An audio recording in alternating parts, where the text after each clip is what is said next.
You know, every day here on the Thom Hartmann Program, Louise and I and our team, Sean, Nate, Shira, Dave, Chase, Sue, Nigel, Ron, we all work to put together the very, very best show we possibly can. And there's an enormous amount of work that goes into the show. And one of the things that comes out of that is a lot of content, a lot of specific information that we go through and we dig out and, you know, we want to share with you. And Sue puts that into our newsletter every week. And I think you will, if you don't already receive our newsletter, it comes in email every day, about an hour after we're off the air, or maybe a couple hours after we're off the air. And Sue goes through and pulls literally every link to every story that we talked about and puts it into the newsletter. It's free. We don't sell the list or anything. You complete safety and security. There's no charge. There's no nothing. Just, you know, plug in your email address over at thomhartmann.com. And you get signed up for the newsletter. It's all fairly obvious. You'll see it on the website. So check it out, thomhartmann.com. Thank you.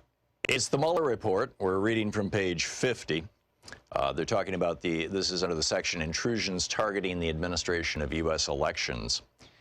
The GRU is the Russian intelligence service, or a Russian intelligence service. GRU officers, redacted by Bill Barr, scanned state and local websites for vulnerabilities. For example, over a two-day period in July 2016, GRU officers, redacted by Bill Barr, for vulnerabilities on websites contained an attached Word document coded with malicious software, commonly referred to as a Trojan, that permitted the GRU to access the infected computer. The FBI was separately responsible for this investigation. We understand the FBI believes that this operation enabled the GRU to gain access to the network of at least one Florida county government. The office did not independently verify that belief and, as explained above, did not undertake the investigative steps that would have been necessary to do so. D, Trump campaign and the dissemination of hacked materials. The Trump campaign showed interest in WikiLeaks' release of hacked materials throughout the summer and fall of 2016. And the rest of that page is redacted. Page 52, the top half of the page is redacted. On this is contacts with the campaign about WikiLeaks.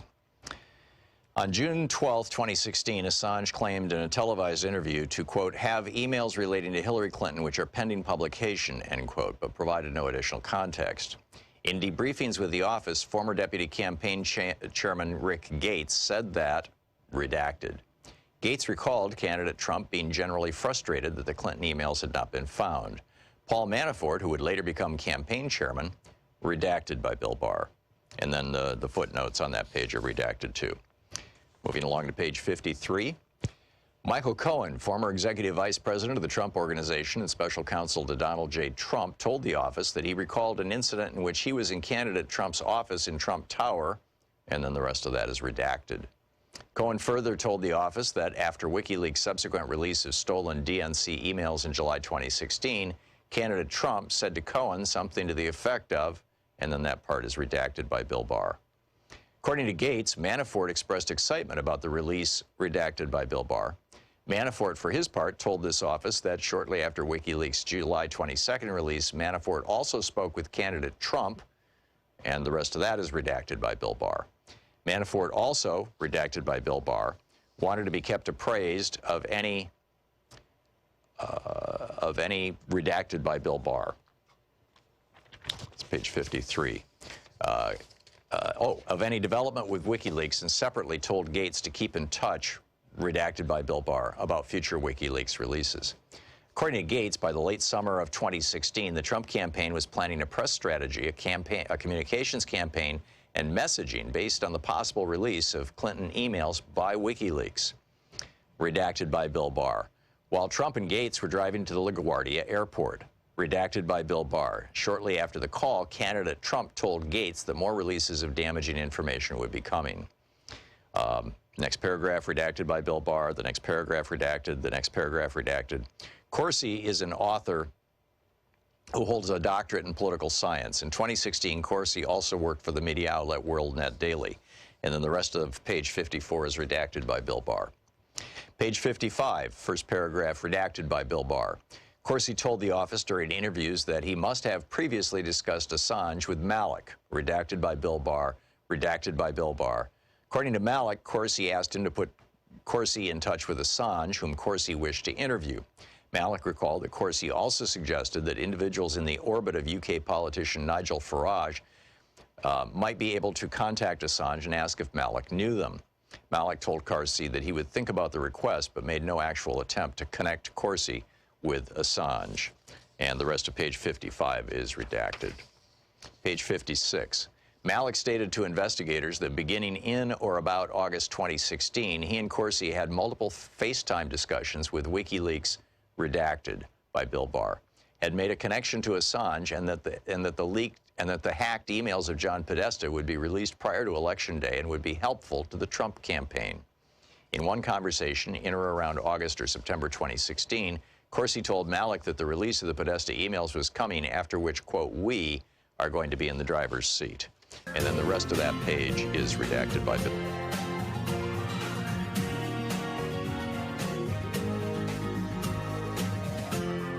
This is the Thom Hartmann Program. And greetings, my friends, patriots, lovers of democracy, truth, and justice, believers in peace, freedom, and the American way. Boy, a big day, a lot going on today, but let's start out with Senator Bernie Sanders running for president and, of course, representing the great state of Vermont. Senator, welcome back to the program. No? We don't have audio. Oh, man. We had this problem yesterday. I'm putting Bernie back on hold. Nick, if you could pick him up. I'm just, and you know, my apologies, Bernie. We are in phone hell, yeah. Okay. Sean, you're going to try and figure this out, or are we just going to move along? Okay.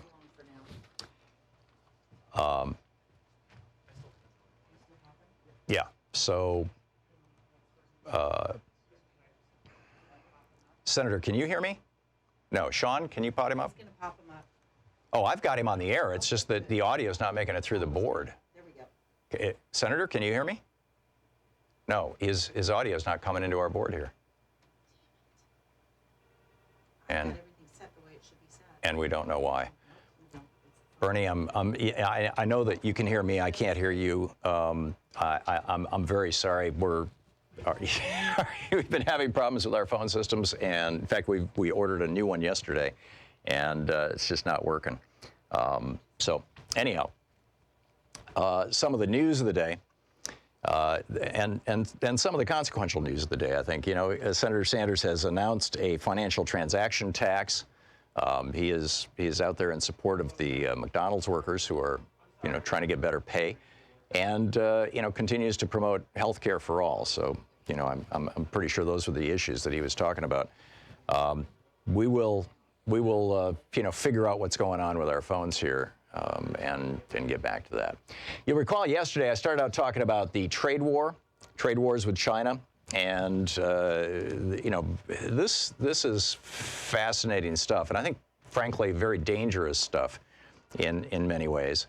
And that is that China now has said, you know, we're not going to buy U.S. treasuries. We are just not going to buy U.S. treasuries. And so, well, actually, they haven't, like, made this statement. This is the piece. This is from the Financial Times today. It's on the front page of the Financial Times, and I think it's a story that's really worth paying attention to. This is Joe Renison and Colby Smith in New York.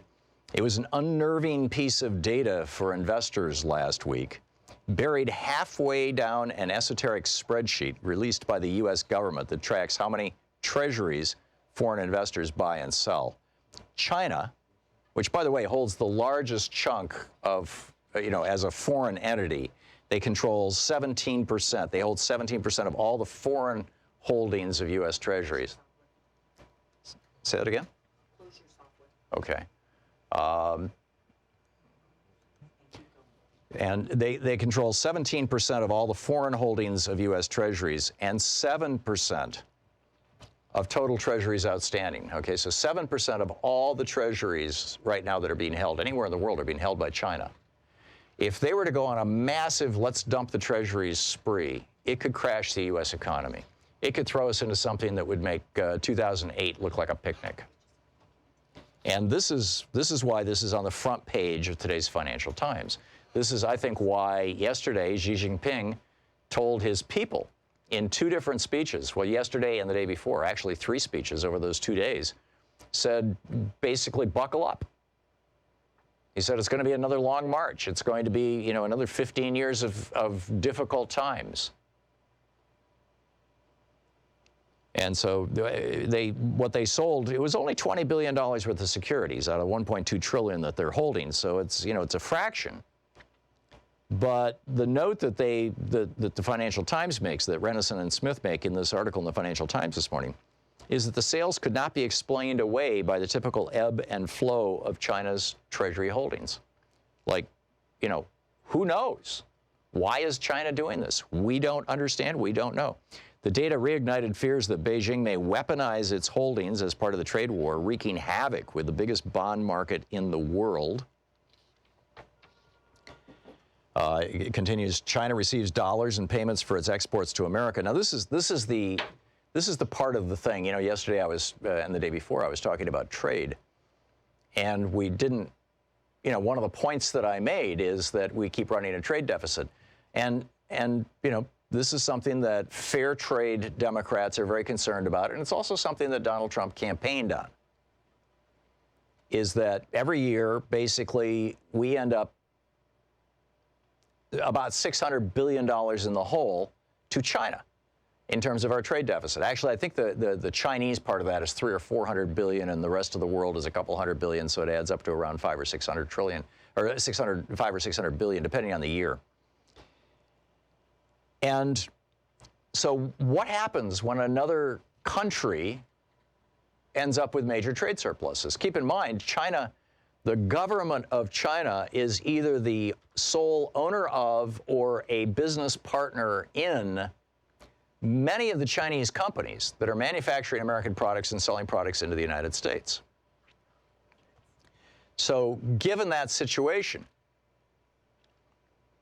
when China ends up with $600 billion in surplus, or a couple $100 billion in surplus every year, and we end up a couple $100 billion in deficit every year, what do? They buy treasuries. And what do? We owe them that money.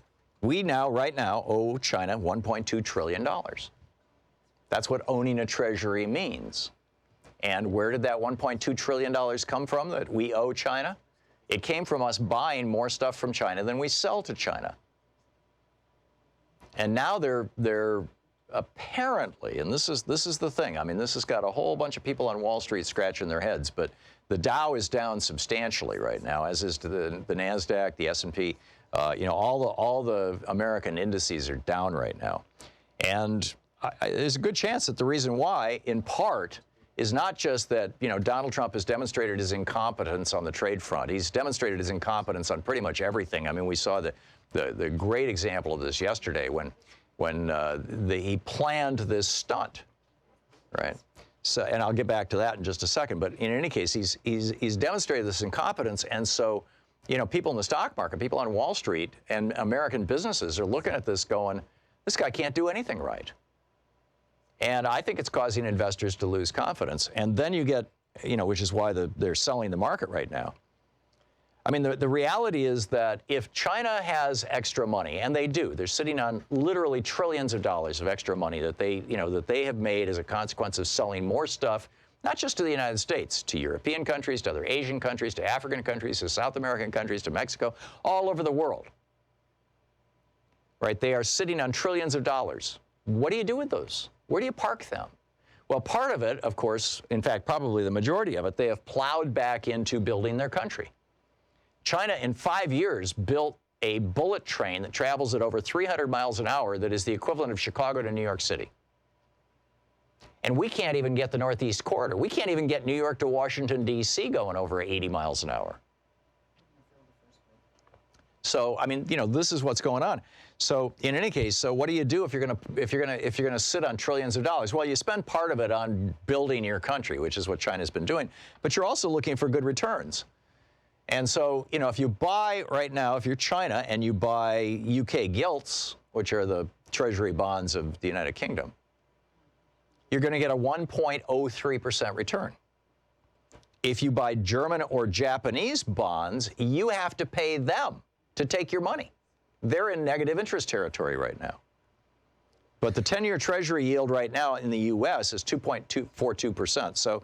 So China, probably the best investment that they can make if they're looking to simply safely park their money is U.S. Treasuries. Which raises the question, why are they selling them if they can't get these kinds of returns elsewhere? And, this is a very good question. So, watch this space, as I've been saying for some time.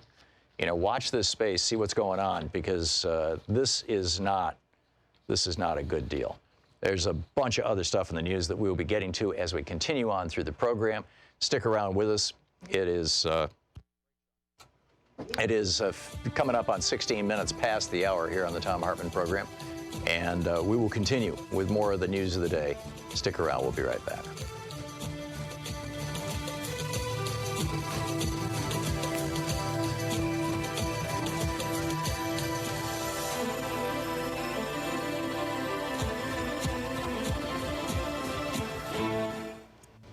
This is the Thom Hartmann Program. Shocking, absolutely shocking news about Elizabeth Warren. I'll share that with you after the break. And Pete Buttigieg has something to say about Trump that's pretty fascinating.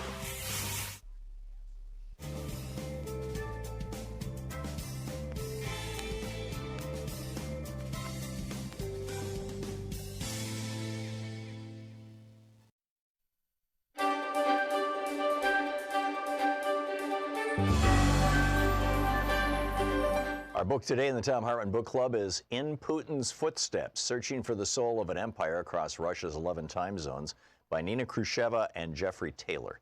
This is from the introduction titled In Putin's Footsteps. On New Year's Eve 1999, journalists in the Russian president's press pool had a feeling that things were going to change. They were right. The feeble and aging Boris Yeltsin, who could barely board a plane or stand for a 15-minute press conference, was about to deliver his end-of-the-year address in which he resigned and ceded power to his prime minister and hand-picked successor, Vladimir Putin. Once head of the Federal Security Service, the FSB, the post-communist democratic version of the dreaded KGB, Putin was indeed an unusual choice, having served as the head of the government for only a few months. But the 48-year-old ex-spy, who had become the youngest Kremlin leader since the Soviet Union's founders, Vladimir Lenin and Joseph Stalin, had a quiet energy that seemed boundless as the geographic expanses contained within Russia's 11 time zones. After taking over from Yeltsin as acting president on the first day of the new millennium, and after winning by a landslide presidential elections 3 months later, Putin, in the year to come, held over a dozen press conferences and traveled to almost 24 countries and at least a quarter of Russia's 89 regions, which are spread out over 11 time zones. Altogether, he was seen in public and on television more often than Yeltsin during most of his 8-year presidency. Suddenly, the press had something to report. The news stories were no longer those of Yeltsin's Russia, which was perceived, both at home and abroad, as weak, insignificant, and a corrupt boogeyman reeling from its Cold War defeat. These were stories of an enigmatic young technocrat tirelessly crisscrossing the country and meeting with workers, farmers, and cultural figures, attending theater galas and factory openings. All that uplifting travel, Russia was starving for the Kremlin's attention, connected Putin to ordinary people, and gave him the idea of delivering a rousing New Year's Eve televised address to the nation. Standing before the Kremlin's Spassky Tower just before the giant bells rang in the year 2001, under starry winter skies in front of a large snow-dusted Christmas tree, he pledged to counter the negativity of the post-Soviet decade and set the country on a new positive course. And this he did. In his address, the ardent young leader looked both charming and in charge when he spoke of Russia's great future, heroic past, and enduring spirit. Putin had often appeared in a reserved technocrat, but soon he would demonstrate a talent for finding opportunities to impress the heartland. He knew the best way to get to people's hearts, showing them that his priority was returning Russia to the world stage as a major power of formidable dimensions. Originally, he had an even bolder plan for his New Year's address, and he'd run it by journalists in his press pool during one of his trips around Russia. Without a hint of doubt in his voice, Putin told them that, quote, "Russia is an enormous country, a great country. We need to remember that our strength is our size.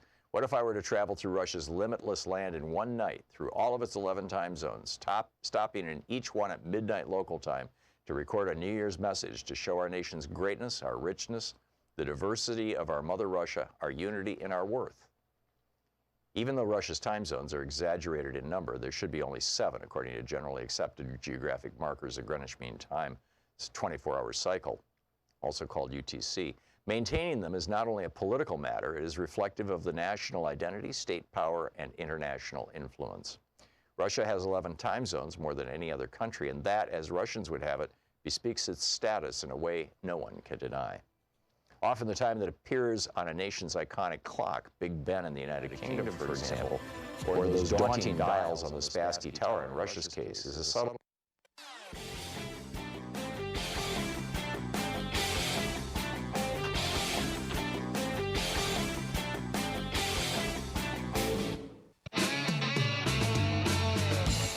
Welcome back. 21 minutes past the hour. Thom Hartmann here with you. So over at Daily Kos, Joan McCarter is just laying it out, and she does it so well. I'm not even going to try to do a better job. I'm just going to tell you what she had to say. There's a news story in the Washington Post about Elizabeth Warren, right? And it's kind of it reads like whoever wrote it thinks it's a hit job. Seriously, they're going to take a hit job on Elizabeth Warren. Why? Because she once was a high-priced lawyer. Seriously. And she was also a law professor. But anyhow, okay, so here's Joan McCarter over at Daily Kos. Wow, big scoop there, Washington Post. Brace yourself for this one. Senator Elizabeth Warren is running for president, worked in her profession as a lawyer before running for public office, and oh my God, made money for that work. She did it while also teaching, the headline sneers, working on, quote, more than 50 legal matters, charging as much as $675 an hour, end of quote. Where did they get this massive scoop about a smart woman with a good job who used her expertise and her smarts and effectiveness to get paid the going rate of a really good lawyer? Quote from the Washington Post. Warren's presidential campaign released a list of 56 cases on her website on Wednesday night, end quote. Back to Joan McCarter. Pretty sneaky of her, huh? Disclosing all that lawyering and money-making for the world to see on her own campaign website. And can you believe what she said on the website? Quote, when she represented the interests of asbestos claimants, her work was described as advocating for victims, end quote. That's from the Washington Post piece. Oh, my God. Back to Joan McCarter, which seems like a very good description for representing the interests of claimants. Scoop. Presidential candidate correctly describes her work in a previous job in a way that will appeal to voters. Apparently, there's now a new standard. This is still Joan McCarter. Apparently, there's now a new standard for women running for president from the traditional media. A lady law professor interested in advocating for workers is supposed to be like a nun, take a vow of poverty or something, no matter how good she is at her job. Alexandria Ocasio-Cortez, by the way, weighed in with a tweet. Breaking news, lady had a job, got paid more than me. And then Ocasio-Cortez says, nice work. Now do the amount of Wall Street, big, she's talking, sarcastically to the Washington Post. Nice work. Now do the amount of Wall Street, big pharma, and fossil fuel presidential candidates accepted over their careers and how much they're taking now. Yeah, how about that? How about that? Meanwhile, Pete Buttigieg was asked about Donald Trump in I believe it was a podcast with the Washington Post. And this is what he had to say. And this is just, it's so nice. This is the benefit of having a whole bunch of people running for president as Democrats. It's why having a whole bunch of people running for the Republican nomination 4 years ago actually worked to the benefit of the Republican Party and helped put Donald Trump in the White House. Because every single time any of them got covered, they took a hit at Barack Obama and very often at Hillary Clinton. Well, now, every single time a Democrat gets interviewed, they're taking a hit at Donald Trump. Here's what Pete Buttigieg had to say. I have a pretty dim view of his decision to use his privileged status to fake a disability in order to avoid serving in Vietnam, and I think that's exactly what he did. And then he went on, he says, look, I don't have a problem standing up to somebody who was working on season 7 of Celebrity Apprentice while I was packing my bags for Afghanistan. This is somebody who I think it's fairly obvious to most of us took advantage of the fact that he was the child of a multimillionaire in order to pretend to be disabled so that somebody else could go to war in his place. Wow. It's like, put the knife in, right? Put it in deep.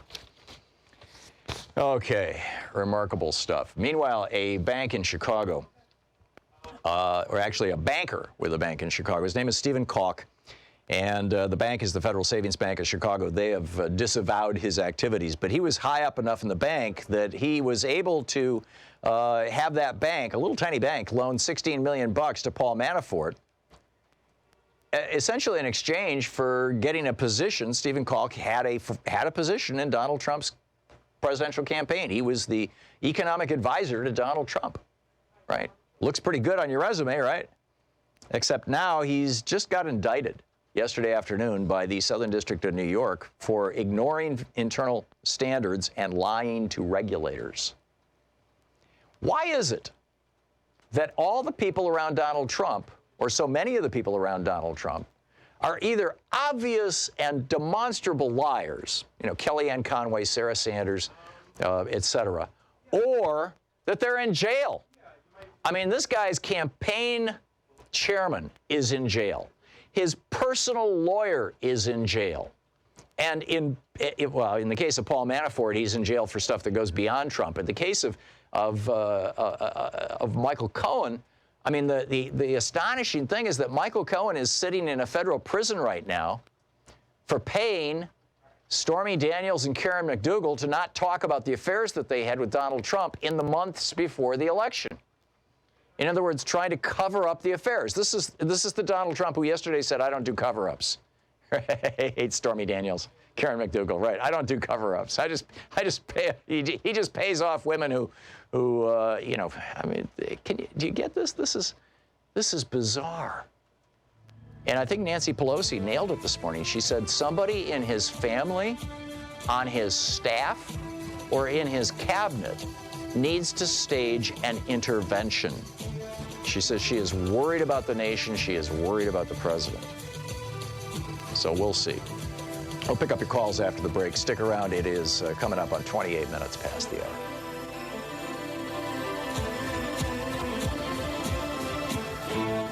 You're listening to the Thom Hartmann Program. Call 202-808-9925. Bribing Paul Manafort to be an economic advisor to Donald Trump. I think in Republican world, that probably did seem normal.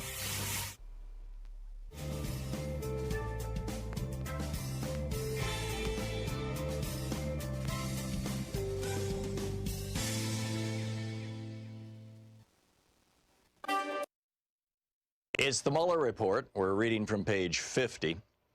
They're talking about this is under the section Intrusions Targeting the Administration of U.S. Elections.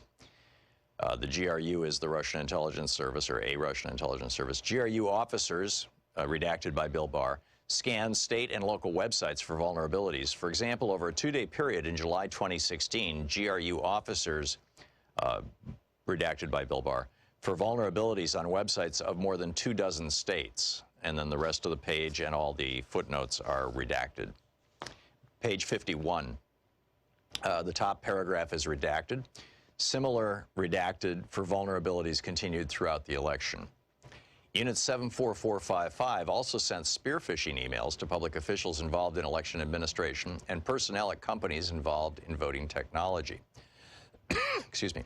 In August 2016, GRU officers targeted employees of Redacted, a voting technology company that develops software used by numerous U.S. counties to manage voter rolls, and installed malware on the company network.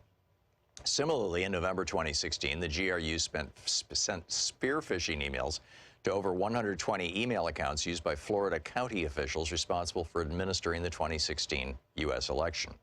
The spear phishing emails contained an attached Word document coded with malicious software, commonly referred to as a Trojan, that permitted the GRU to access the infected computer.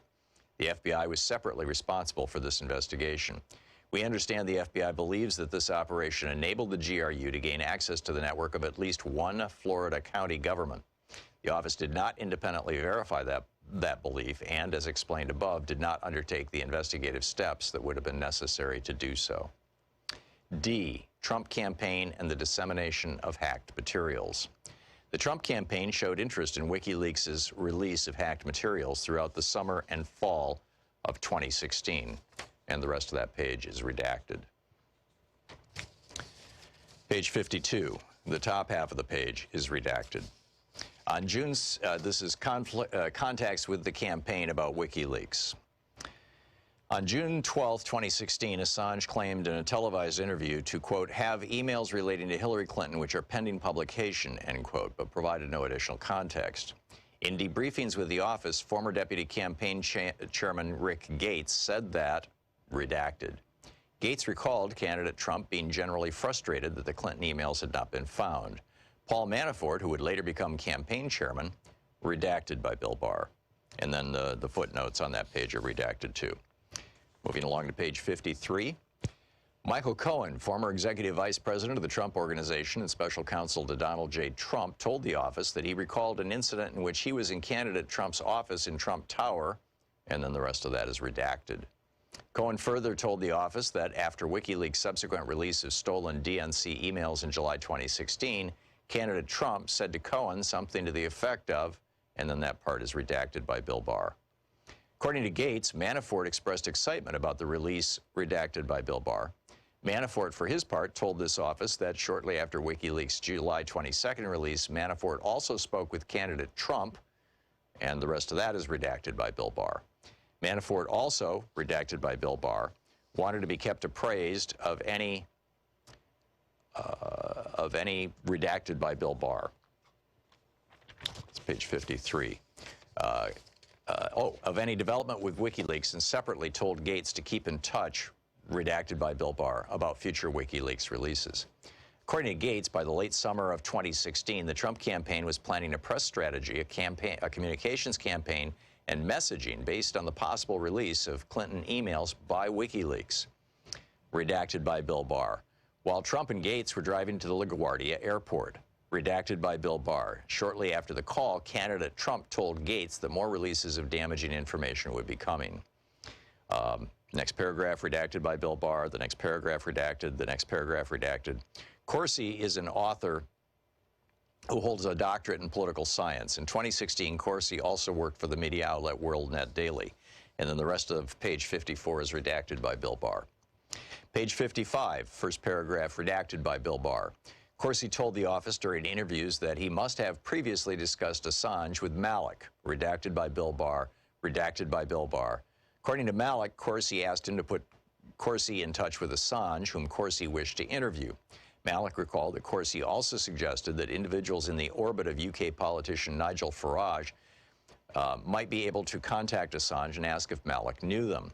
Malik told Corsi that he would think about the request, but made no actual attempt to connect Corsi with Assange. And the rest of page 55 is redacted.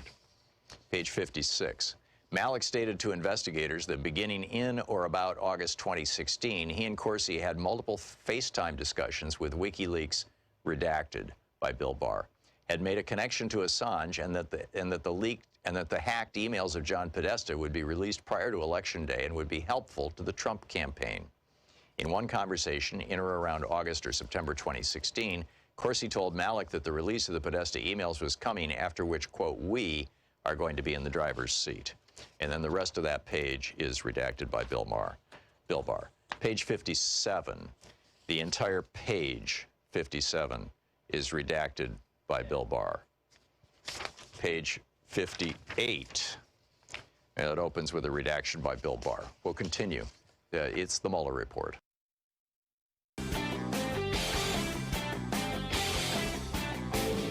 I may be coming to your city soon on our book tour for The Hidden History of Guns and the Second Amendment. I'll be in New York, Washington, D.C., Portland, Los Angeles, Seattle, San Francisco, Chicago, and Minneapolis. Here I come. More information is available at thomhartmann.com. And welcome back. Thom Hartmann here with you. And a special welcome, by the way, to our newest affiliate, Talk 97.2 FM in Madison, Wisconsin. We're growing like a weed. On the line with us, Senator Bernie Sanders. Let's try this again, Senator.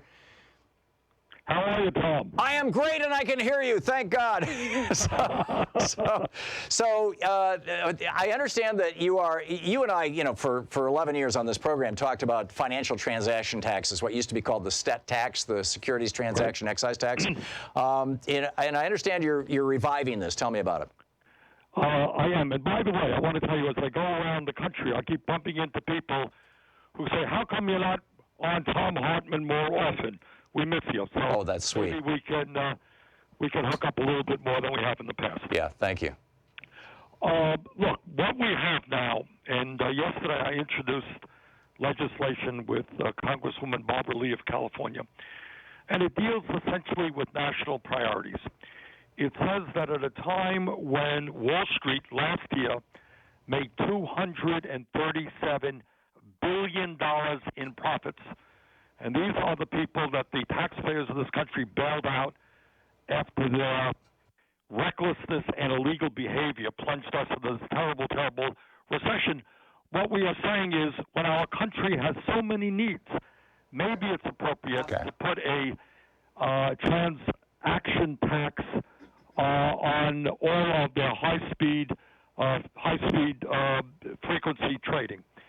And if we do that, that brings in something like $2.4 trillion, that's with a T, over a 10-year period, which could begin to address many of the enormous problems facing this country. So you got, entities there which are enormously powerful, enormously profitable. They're engaged in high-speed trading, which has many serious issues attached to it.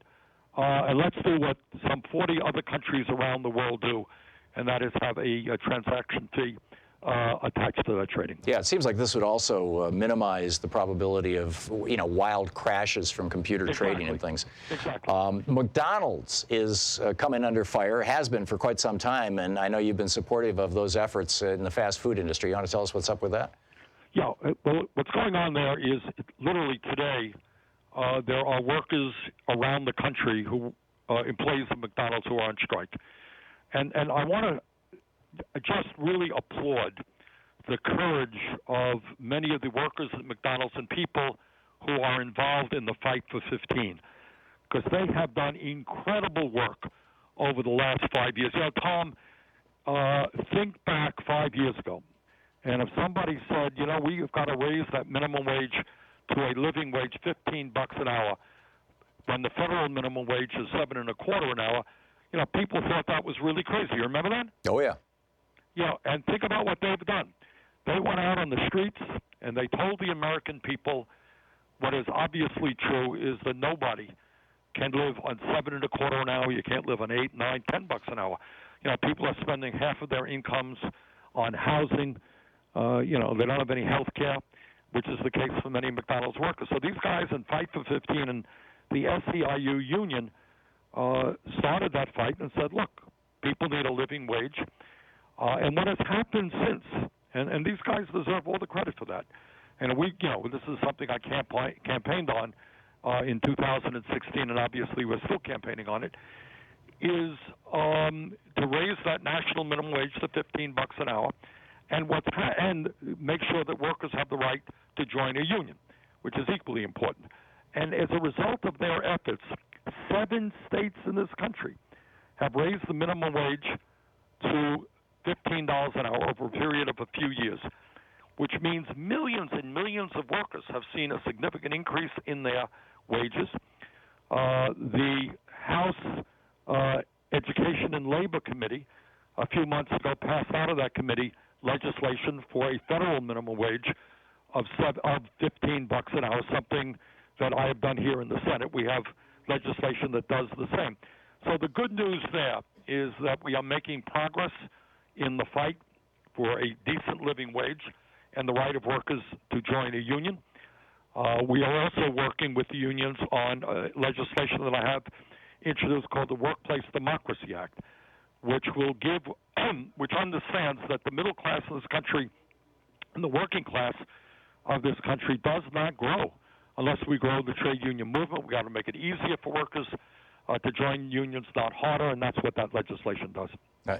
Senator, as you point out, I mean, the financial transaction tax, nobody was talking about that. prior to 4 years ago, other than you and me on this show. $15 an hour, people even 4 years ago were saying, what, that's crazy, that's way too much. You have, I would say, pretty much single-handedly changed America over the last 4 or 5 years, and I'm just blown away by it. You were the first, or one of the early champions, one of the really loud champions. Oh, and by the way, yeah, I believe that you were one of the co-founders of the Congressional Progressive Caucus. Yes, I was. Yeah, and we're going to have Pramila Jayapal on the program later today. Mark Pocan's on regularly. They are the two co-chairs now. It's Ro Khanna drops by from time to time. I mean, your legacy so far is astonishing, and you've been fighting for health care for years and years. Medicare for all. Tell us where that's at. Well, I'll tell you where it's at. Last poll that I saw, which is consistent with many other polls, is that a strong majority of the American people understand that for senior citizens now, we have a pretty good program, needs improvement. It's called Medicare. It's the most popular health insurance program in the country, Tom. And it has just, a whole lot of support. And what common sense suggests, if you have a program that is working well, that works cost effectively, it should be expanded. And that we should join every other major country on earth in guaranteeing health care to all people. You lived in Vermont for a while, and you live near the Canadian border, and you know that in Canada, people go to the doctor, any doctor they want. They don't have to take out their wallet. They have a heart transplant. They have cancer surgery. And I was up there a couple of years ago talking to the doctors, talking to the patients. You have heart surgery. In America, it would run up a bill of tens and tens, if not hundreds of thousands of dollars. Canada, you don't have to take out your wallet because it is seen as a human right. And it's paid for out of the tax base. And in Canada, they end up spending 50% per capita of what we spend on health care. So bottom line here is that the function of healthcare should not be to make $69 billion in profits for 10 pharmaceutical companies last year, while 1 out of 5 Americans cannot afford the medicine they need. The function of healthcare should not be to give the CEO of Aetna a $500 million bonus for engineering a merger with CVS. The function of healthcare should be to provide quality care to every man, woman, and child in a cost-effective way, and that's what Medicare for all is. So we have to break through this system where the insurance companies make billions in profits, the drug companies make billions in profits, and 34 million Americans have no health insurance. Even more are underinsured with high deductibles and co-payments. We need a rational system which focuses on the needs of ordinary people and not just the stockholders of drug companies and insurance companies. Yeah, totally. And I think I would be remiss with regard to the news of the day if I didn't ask you your thoughts on this whole theater that Trump did yesterday with Schumer and Pelosi, and the ongoing dysfunction in the White House. Nancy Pelosi this morning called for an intervention by his family or his staff. This is serious stuff, is it not? It is. And if it wasn't the fact that we were 2.5 years into Trump's administration, I mean, just think if any other president invited the leaders of the opposition to talk about the enormously important issue of infrastructure. We have to rebuild our crumbling infrastructure. And if he walks in, starts screaming at people, and then walks out and holds a press conference about how he's not going to deal with this issue, I mean, you're dealing with, somebody who is certainly not fit to be president of the United States, who is in many ways moving this country rapidly into an authoritarian form of society. And I really do think that in this particular moment, it is absolutely imperative for Republicans, who I disagree with on every issue, but who actually believe in democracy, who do not want to see the ending of the separation of powers in this country, where Congress is treated with the respect that it deserves, of being a co-equal partner in government with the judiciary and the executive branch. They have got to start speaking up and tell this president that we're not going to move in an authoritarian direction. And I think in the House, you got the Judiciary Committee, and I think that they have got to begin an inquiry into impeachment. not necessarily move to impeachment, but begin the inquiry to see whether the grounds are there. You cannot have a president who tells his administration we're not going to testify when we're called upon by Congress. We're not going to obey subpoenas. This is a movement toward authoritarianism. My fear is that if the Democrats go in that direction, they have to be able to walk and chew bubble gum at the same time. Because if all we do is talk about Trump, Trump, Trump, and his horrific and reactionary policies and his personal behavior, I think in some ways that could work to Trump's benefit. And we can't do that. We got to talk about the needs of the American people. We got to talk about health care. We got to talk about education. We've just outlined a very specific and comprehensive plan on how to improve education in this country. You know, we've got to talk about climate change and the threat to the entire planet and how we're going to transform our energy system away from fossil fuels. So it's a very difficult moment. And I think there are some folks out there who are so disgusted and outraged by Trump's behavior, all they want to talk about is Trump. Now, I understand that. His behavior is outrageous. But on the other hand, we're going to have to balance the need to investigate, to determine whether we should go forward with impeachment, at the same time as we stay focused on the needs of working people. Raise that minimum wage to $15 an hour. Cut prescription drug prices in half.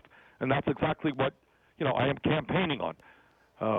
We can't continue to pay twice as much for prescription drugs as do the people of other countries. Yeah. So it's that tight line. And Nancy Pelosi's job is not easy here.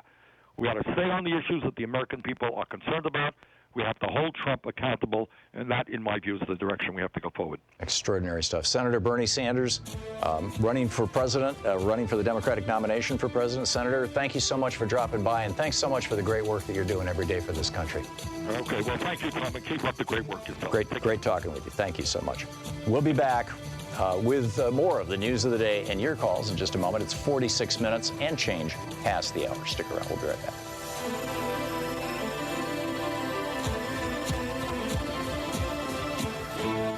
You're listening to Thom Hartmann. Visit ThomHartmann.com for audio and video archives. And we'll be back with your calls in just a few moments.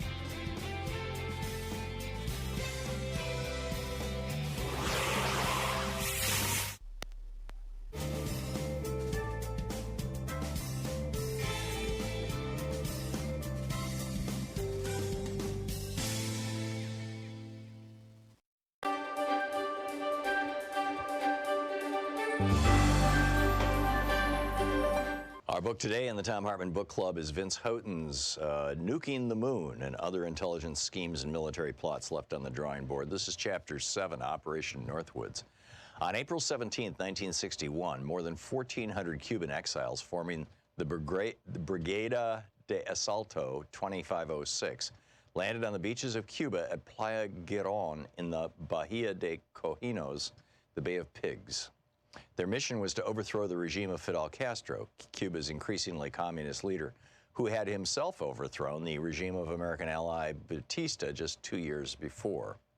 A communist leader just 90 miles from Key West was a rather painful thorn in the side of the newly inaugurated President John F. Kennedy, and his ouster was considered a high national security priority, as it had been for Kennedy's predecessor, Dwight Eisenhower. The invasion was backed by the U.S. government and the CIA. We can argue why the Bay of Pigs invasion failed until we're blue in the face, and many people still do. For many in the Cuban exile community, the mission failed because JFK refused to give American naval and air support, elements called in for the original plan developed by the Eisenhower administration. Maybe this is true. The problem here is that we begin to descend into the realm of the counterfactuals, the if-onlys and what-ifs, things that we are doing our damnedest to avoid. Look, I've met a lot of the Cubans who took part in that invasion, many of whom are permanently settled in or around Miami, my hometown. They are impressive men, and I wouldn't put anything past them. If they say they could have kicked out Castro with U.S. naval and air support, who am I to argue? But I still will, because things are much more complicated from an intelligence perspective. Despite the lack of air and naval support, and despite the intensity and desire of the Cuban exile forces, it would have been immeasurably difficult to overcome one of the most problematic aspects of the entire invasion. Castro not only knew they were coming, he knew when and where they were coming. A combination of piss-poor information security, or in today's parlance, InfoSec, with the ability of Cuban intelligence to infiltrate the Miami exile community, meant that the secret mission to free Cuba of Castro was anything but secret. It's not like this was a huge surprise for the CIA or the U.S. military. The Cuban intelligence service was very good, and some in the exile community had loose lips. In this environment, it was nearly impossible to conduct effective counterintelligence and keep the invasion secret. Most telling of all, the Soviets had literally broadcast their knowledge of the mission 4 days before it happened. On April 13th, Radio Moscow released an English-language newscast in which they predicted an invasion of Cuba by CIA-trained exiles within the week. It seems they were trying to warn us against carrying out the invasion, a type of deterrence through propaganda. Hey, we know you're coming, so perhaps now is not a good time for your secret operation. Clearly, that didn't work. The blowback from the failed mission was significant on multiple levels. More than 100 members of the 2506 Brigade were killed in combat, along with 4 American volunteer pilots from the Alabama Air National Guard, who were contracted by the CIA. Hundreds more in Cuba would be executed in the days and weeks following the invasion, as Castro eliminated anyone suspected of abetting the exiles. More than 1,200 of the brigade would be captured by the Cuban government, and some of those members were subsequently executed. The Kennedy administration was embarrassed by the failed mission. U.S. government looked inept in failing to maintain order even in its own backyard. In the zero-sum game of the Cold War, where victory for one of the superpowers was defeat for the other, this was a huge win for the Soviets. Not to mention that the invasion pushed Castro even more firmly into the Soviet sphere of influence. And as far as the strength of the regime was concerned, the Bay of Pigs invasion did the exact opposite of what was intended. It made Castro's regime more powerful than ever before.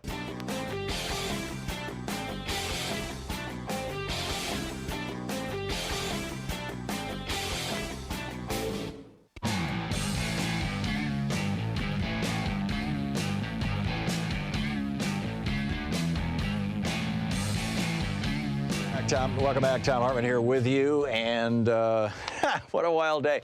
Okay, I just wanted to share with you a little bit of a riff. We posted this on Facebook earlier. How do we take back the military from the billionaire-owned military-industrial complex? This is I think a real and serious problem.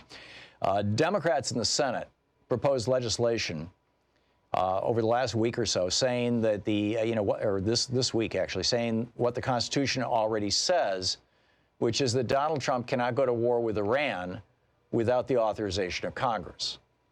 Now, Article 1 of the Constitution, which is the part of the Constitution that has to do with the Congress, basically, the House and Senate. Article 1 of the Constitution explicitly says that the war-making powers of the United States, I'm paraphrasing, are held exclusively by Congress. The president is the commander-in-chief of the military, just like the president, is arguably the commander-in-chief of the FBI. But he can only enforce, with the FBI, he can only enforce laws passed by Congress, and with the military, he can only fight wars that have been approved by Congress. Now, after 9/11, we got this authorization to use military force, the AUTM, that was really, really wide open. Anything, anywhere in the world that had to do with anything that was terrorist or 9/11, and it was just like, it was kind of a Dick Cheney paradise kind of thing. And so the Senate, the Democrats in the Senate said, let's just have a law, let's pass a law that says that if Donald Trump wants to go to war in Iran, if he wants to have a war so that he can,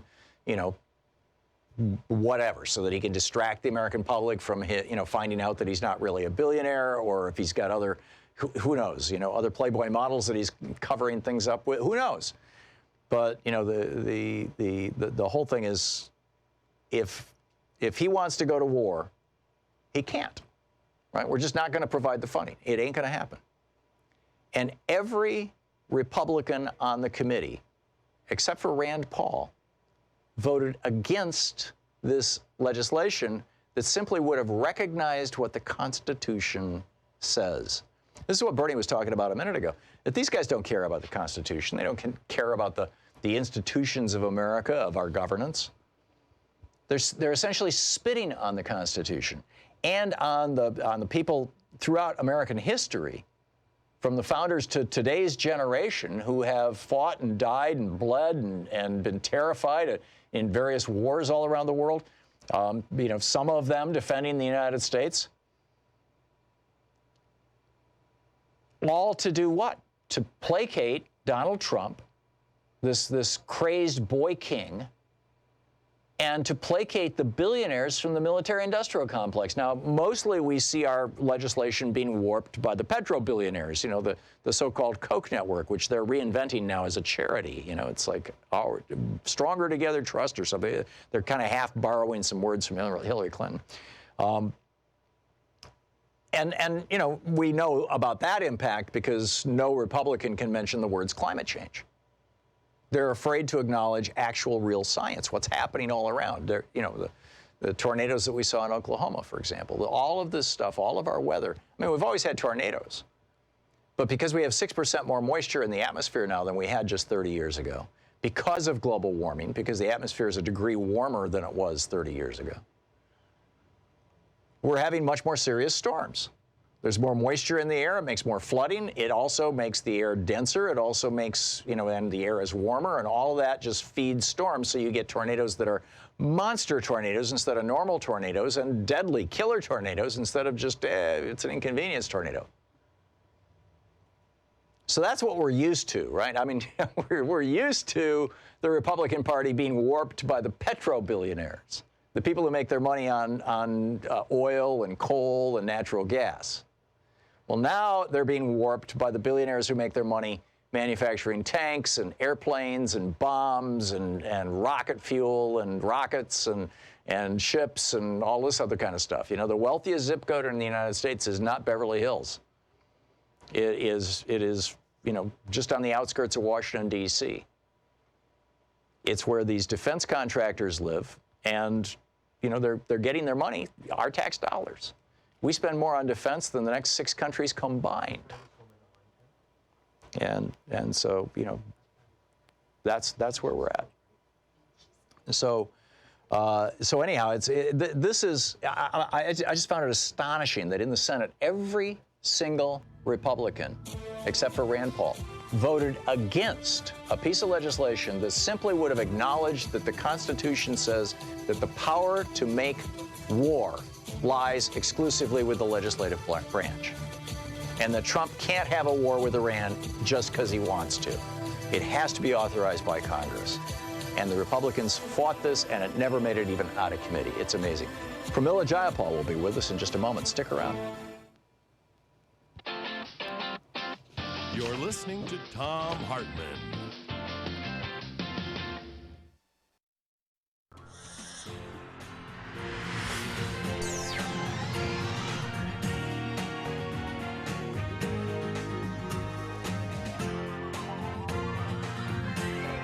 We say fight back!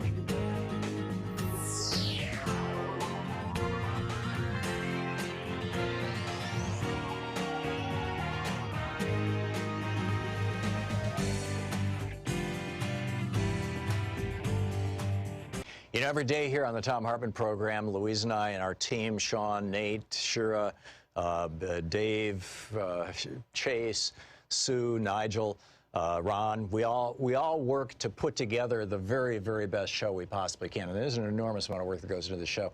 And one of the things that comes out of that is a lot of content, a lot of specific information that we go through and we dig out and we want to share with you.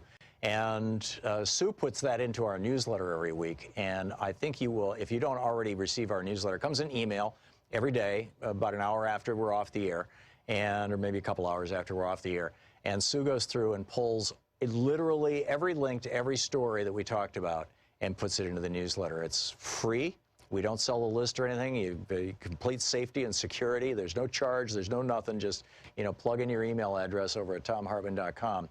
and you get signed up for the newsletter. It's all fairly obvious. You'll see it on the website. So check it out, thomhartmann.com. Thank you.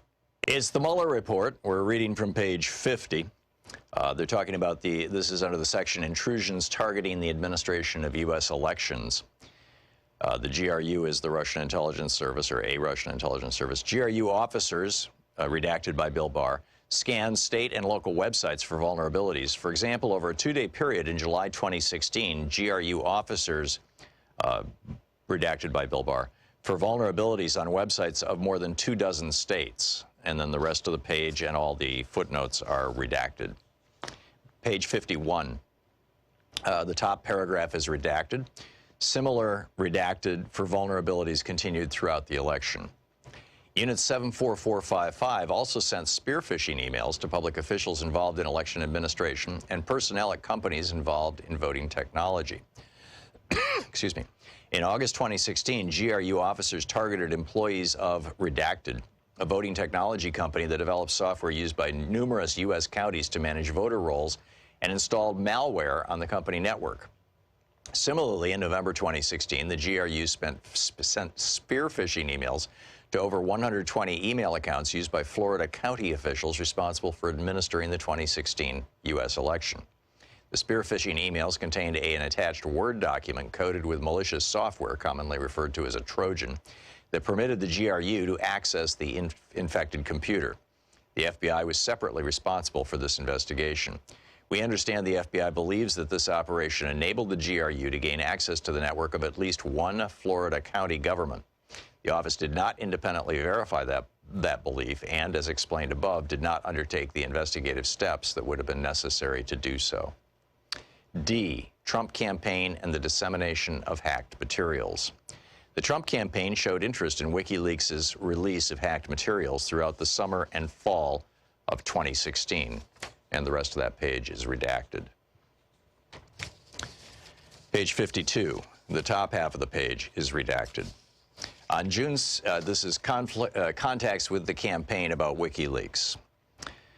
On June 12, 2016, Assange claimed in a televised interview to, quote, have emails relating to Hillary Clinton which are pending publication, end quote, but provided no additional context.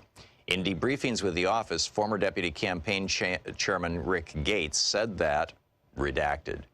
Gates recalled candidate Trump being generally frustrated that the Clinton emails had not been found. Paul Manafort, who would later become campaign chairman, redacted by Bill Barr. And then the footnotes on that page are redacted too. Moving along to page 53. Michael Cohen, former executive vice president of the Trump Organization and special counsel to Donald J. Trump, told the office that he recalled an incident in which he was in candidate Trump's office in Trump Tower, and then the rest of that is redacted. Cohen further told the office that after WikiLeaks' subsequent release of stolen DNC emails in July 2016, candidate Trump said to Cohen something to the effect of, and then that part is redacted by Bill Barr. According to Gates, Manafort expressed excitement about the release redacted by Bill Barr. Manafort, for his part, told this office that shortly after WikiLeaks' July 22nd release, Manafort also spoke with candidate Trump, and the rest of that is redacted by Bill Barr. Manafort also, redacted by Bill Barr, wanted to be kept appraised of any redacted by Bill Barr. It's page 53. Of any development with WikiLeaks, and separately told Gates to keep in touch, redacted by Bill Barr, about future WikiLeaks releases. According to Gates, by the late summer of 2016, the Trump campaign was planning a press strategy, a communications campaign, and messaging based on the possible release of Clinton emails by WikiLeaks, redacted by Bill Barr. While Trump and Gates were driving to the LaGuardia airport, redacted by Bill Barr. Shortly after the call, candidate Trump told Gates that more releases of damaging information would be coming. Next paragraph redacted by Bill Barr, the next paragraph redacted, the next paragraph redacted. Corsi is an author who holds a doctorate in political science. In 2016, Corsi also worked for the media outlet WorldNet Daily. And then the rest of page 54 is redacted by Bill Barr. Page 55, first paragraph redacted by Bill Barr. Corsi told the office during interviews that he must have previously discussed Assange with Malik, redacted by Bill Barr, redacted by Bill Barr. According to Malik, Corsi asked him to put Corsi in touch with Assange, whom Corsi wished to interview. Malik recalled that Corsi also suggested that individuals in the orbit of UK politician Nigel Farage might be able to contact Assange and ask if Malik knew them. Malik told Corsi that he would think about the request, but made no actual attempt to connect Corsi with Assange. And the rest of page 55 is redacted. Page 56.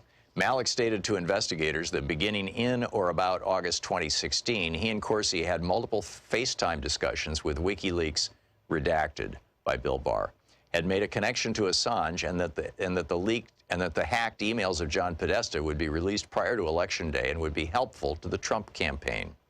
In one conversation in or around August or September 2016, Corsi told Malik that the release of the Podesta emails was coming, after which, quote, we are going to be in the driver's seat. And then the rest of that page is redacted by Bill Barr. Page 57, the entire page 57 is redacted by Bill Barr. Page 58, and it opens with a redaction by Bill Barr. We'll continue. It's the Mueller Report. Want to connect with the show online? You can find the Thom Hartmann Program on Facebook, Twitter, and Instagram. 8, and it opens with a redaction by Bill Barr. We'll continue. It's the Mueller Report.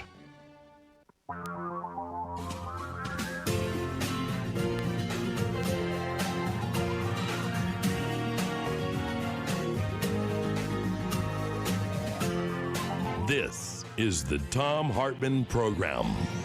Welcome back. Thom Hartmann here with you. Congresswoman Pramila Jayapal is on the line with us, a U.S. Congress member from Washington's 7th District, co-chair of the Congressional Progressive Caucus, the senior whip of the Democratic Caucus, and serves on multiple committees, including the House Budget Committee, House Judiciary Committee. Jayapal.house.gov is her website. You can tweet her at Rep. Jayapal, R-E-P-J-A-Y-A-P-A-L. Congresswoman, welcome back to the program. Thanks, Tom. It's great to be with you. It is so great to have you with us. So I don't know where to begin. I mean, you are a co-sponsor of the current Medicare for All in the House. You're also a member of the Judiciary Committee. I'd like to get into both those issues. First of all, where is Medicare for All at in your mind? Well, we're super excited. I'm the lead sponsor of it. We just got up to 110 House members who have sponsored the bill, and we're going to be introducing a couple more in a couple weeks. We historically had the first ever hearing on Medicare for All in the House, and it was in the Rules Committee. It was about almost a month ago now, and it was phenomenal. It went all day. Some stellar witnesses, doctors who talked about what Medicare for All would mean, patients, Adi Barkan, who did an amazing, amazing job, and economists who showed exactly what the business case is for and the need to move to a Medicare for All system. Yesterday in the Budget Committee, we had it was sort of a hearing, but just with the CBO, the Congressional Budget Office, did a report on what components need to be considered within a single-payer healthcare system.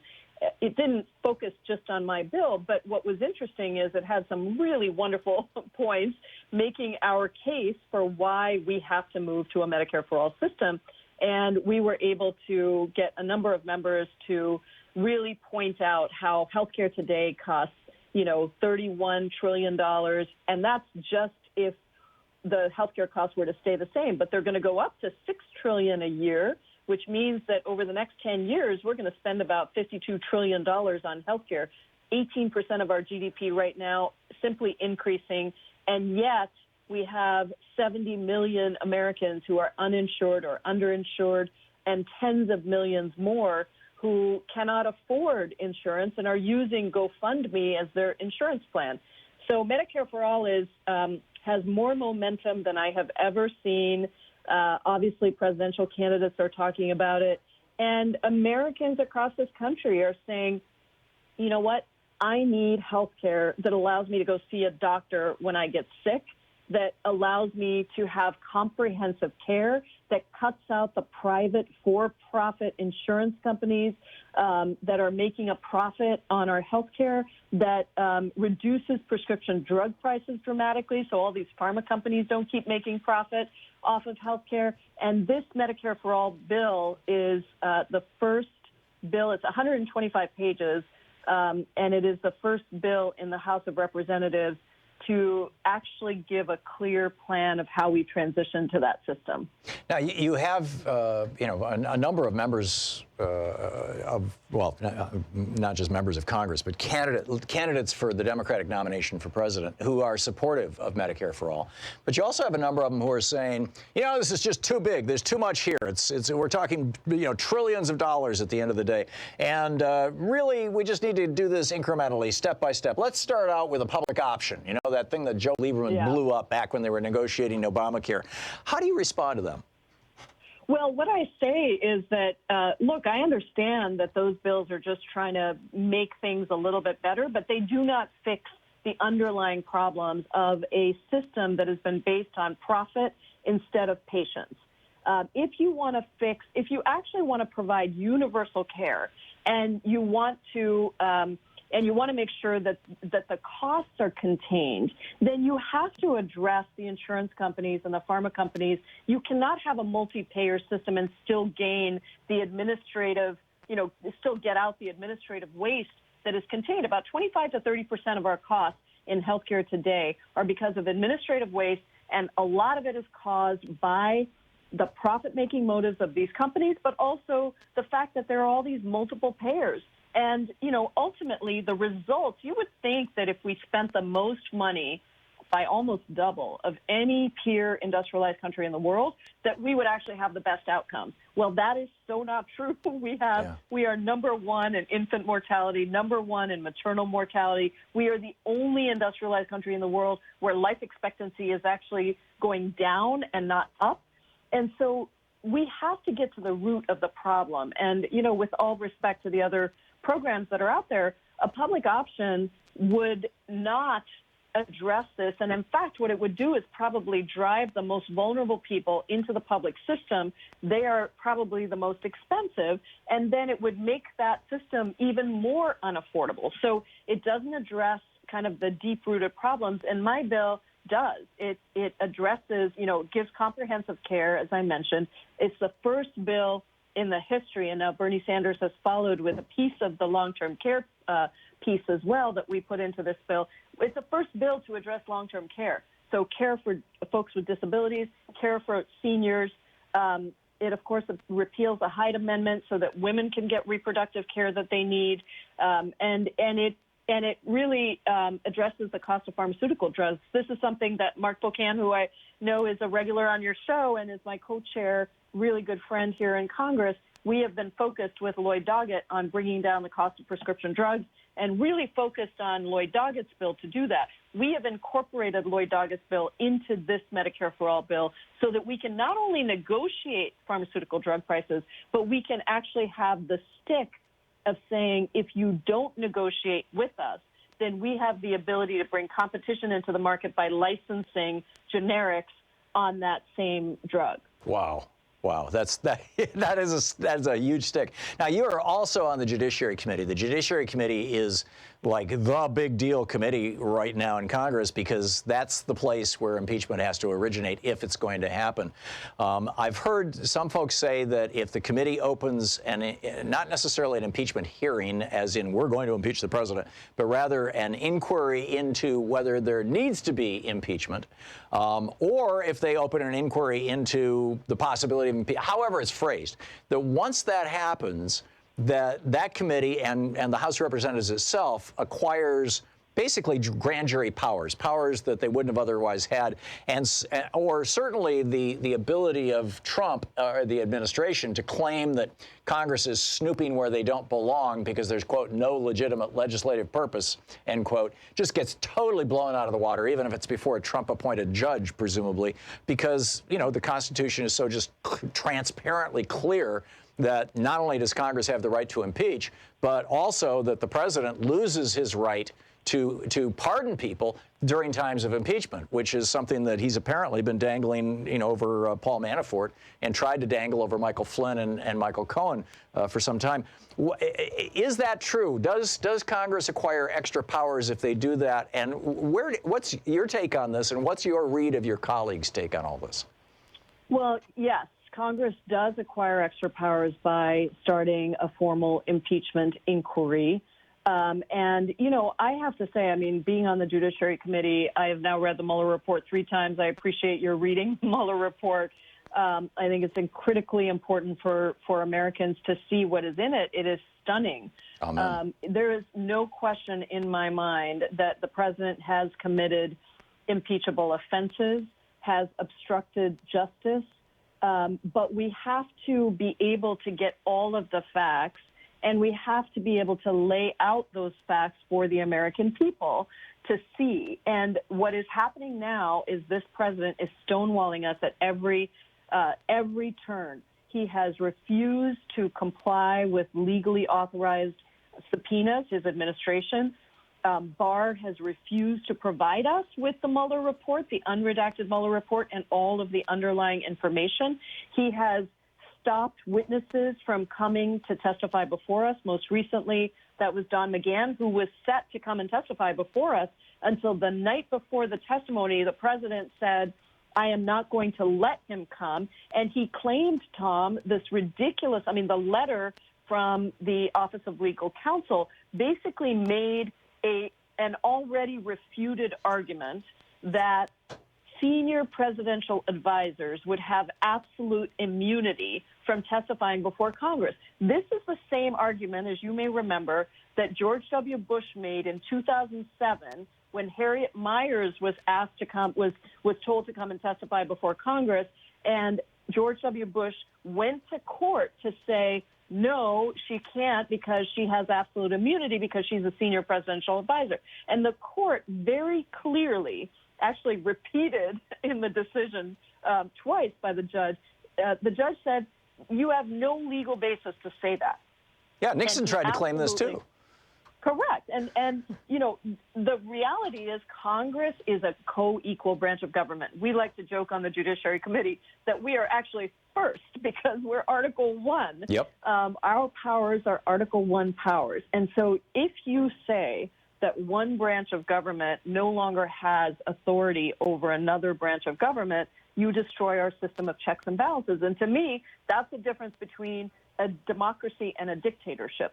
Yeah. In a democracy, we have these checks and balances built in because no one person can have absolute power. In a dictatorship, that person makes all the decisions. Nobody has accountability over that person. And that cannot be who we are as Americans. And it is that serious. And so I have said, I came out on Sunday, actually, and said that if Don McGahn did not come and testify before us, then because the president was obstructing his testimony, this is ongoing obstruction. This is not obstruction in the past that's in the Mueller report. This is ongoing obstruction. If Don McGahn didn't come and testify, then I said I thought it was time to start an impeachment inquiry. I have already been joined by over half of the Democrats on the Judiciary Committee. This is not just a progressive issue. We have frontliners who are coming to us and saying, we were elected to uphold the Constitution. And so, you know, we are, you know, I think that we are united as a Democratic caucus in saying we have to hold the president accountable. The question is how? What is the best way to do that? And we think there need to be multiple strategies, one of which is an impeachment inquiry. Remarkable stuff. Representative Pramila Jayapal, representing the 7th District of Washington, co-chair of the Congressional Progressive Caucus, senior whip with the Democratic Caucus, and serves on multiple committees, including House Budget and House Judiciary. Jayapal.house.gov, and Rep. Jayapal is the Twitter handle. Congresswoman, thank you so much for dropping by today. Thank you, Tom. Great to be with you. Great speaking with you. Pramila Jayapal. We'll be right back. This is the Thom Hartmann Program. She is absolutely extraordinary. We'll be back with more of the news of the day and your calls right after this.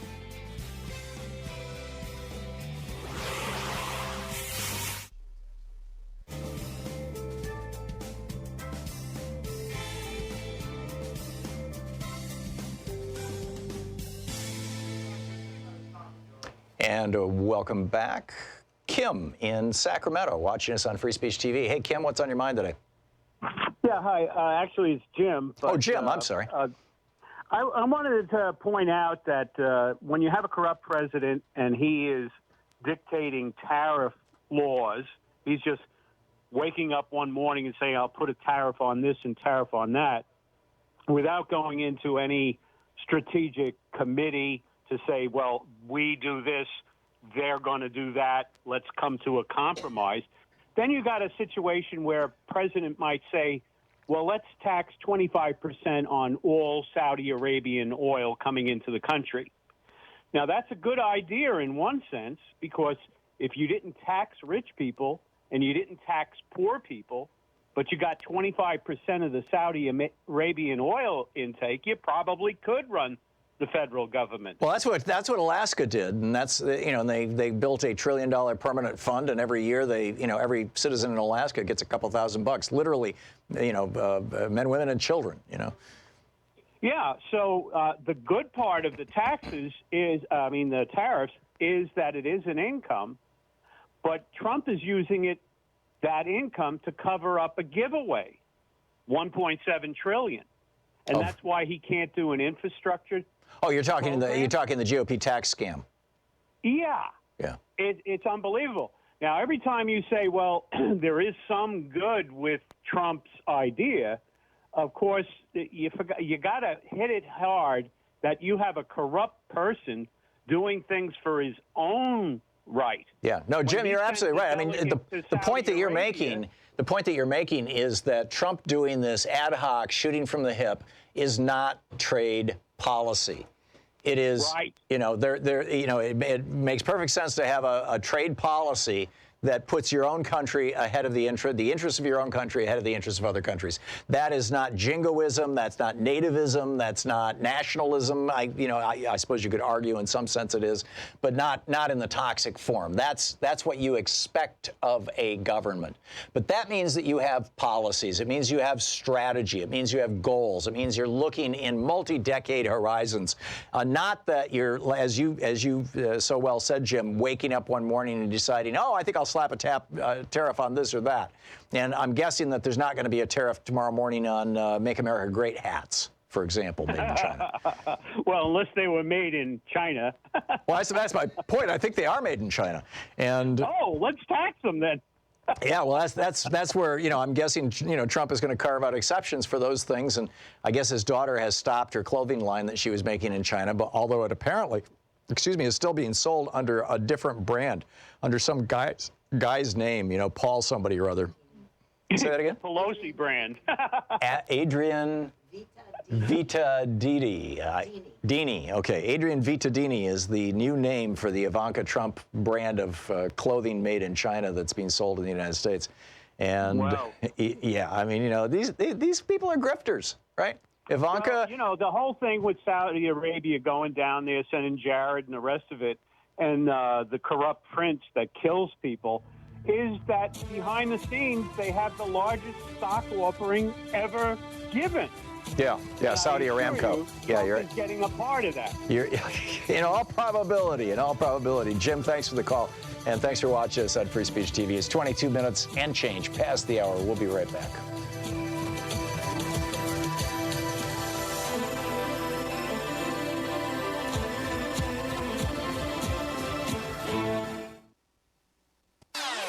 Every day here on the Thom Hartmann Program, Louise and I and our team, Sean, Nate, Shira, Dave, Chase, Sue, Nigel, Ron, we all work to put together the very, very best show we possibly can. And there's an enormous amount of work that goes into the show.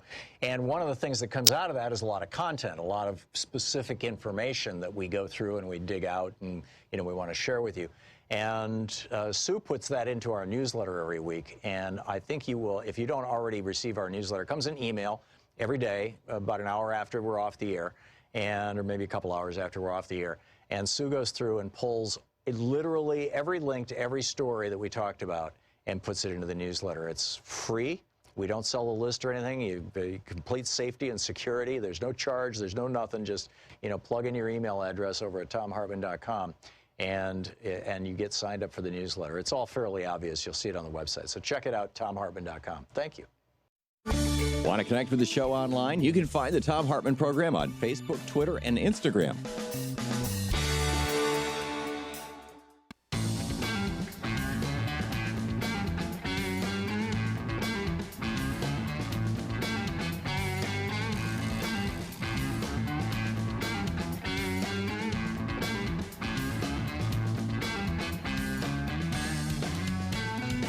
Welcome back. Oh boy, what a day! There's a lot going on. Maurice in Chicago. Hey, Maurice, you want to talk about China? What's up? Hey, the cost of living is up. Tom, how you doing, buddy? Good. Hey, how are you, Maurice? God bless you, man, and thanks for all you do to help make us all a little bit smarter, man. Thank you. While America seems intent on dumbing us all down. Thank you. What's on your mind, though? This Chinese situation. Mm-hmm. I told you Monday that you can apply political solutions to economic problems, right? Yes. And while U.S. businesses look at the next quarter, China is looking at the next quarter century. That's correct. In fact, I think they're looking at the next century, literally. Okay, I got it. Yes, sir. And they're under no illusions that this thing is all about money, all about power, and all about economics, brother. And do you remember what they used to say about the British Empire when the sun never sets on the British Empire? Yep. This is now the Chinese mindset, and they don't mind wrecking the American economy to get there. Yeah, no, I absolutely agree. In 1996, I published a book called Last Hours of Ancient Sunlight, and in that book was a chapter, I'm not sure if it's in the current edition or not, but I had spent the month of November in 1988 in China, living in Beijing at a hospital where they were teaching acupuncture. I was there to learn acupuncture. And, you know, I talked with a number of people, and I told one of those stories in the book, which was of this young fellow who was kind of fairly high up, not in the party, but you know, in the system, as it were, and Sure. And he said, you know, the last century was the American century. The century before that was the British century. The century before that was the Dutch century. And the next century, and keep in mind, this was 1988, he was referring to after 2000. The next century is going to be the Chinese century. And, you know, and that was not a sentiment that was, you know, only narrowly held. I think it was broadly held across China. And that was during the, you know, that was during the Reagan administration. That was when, when we were starting to open up to China and beginning the negotiations to bring them into a World Trade Organization and all that other kind of stuff. Yes, sir. And look at them now, man. Look at them now. They're the second largest economy in the world. Yeah, yeah, and you know, seriously considering competing with us. Not just. Yeah, go ahead. They don't want to be like Avis. Avis? Number 2. Oh, number 2. There you go. Yes, there you go. Well said. Thanks a lot, Maurice, and you too. Great to hear from you. We'll be back with more of the Thom Hartmann Program, occupying the media 3 hours a day, 5 days a week, right here where we expose the con in conservative. It's coming up on 28 minutes past the hour. Stick around. We'll be back. You're listening to the Thom Hartmann Program. Call 202-808-9925. Back with more of the news of the day and your calls right after this.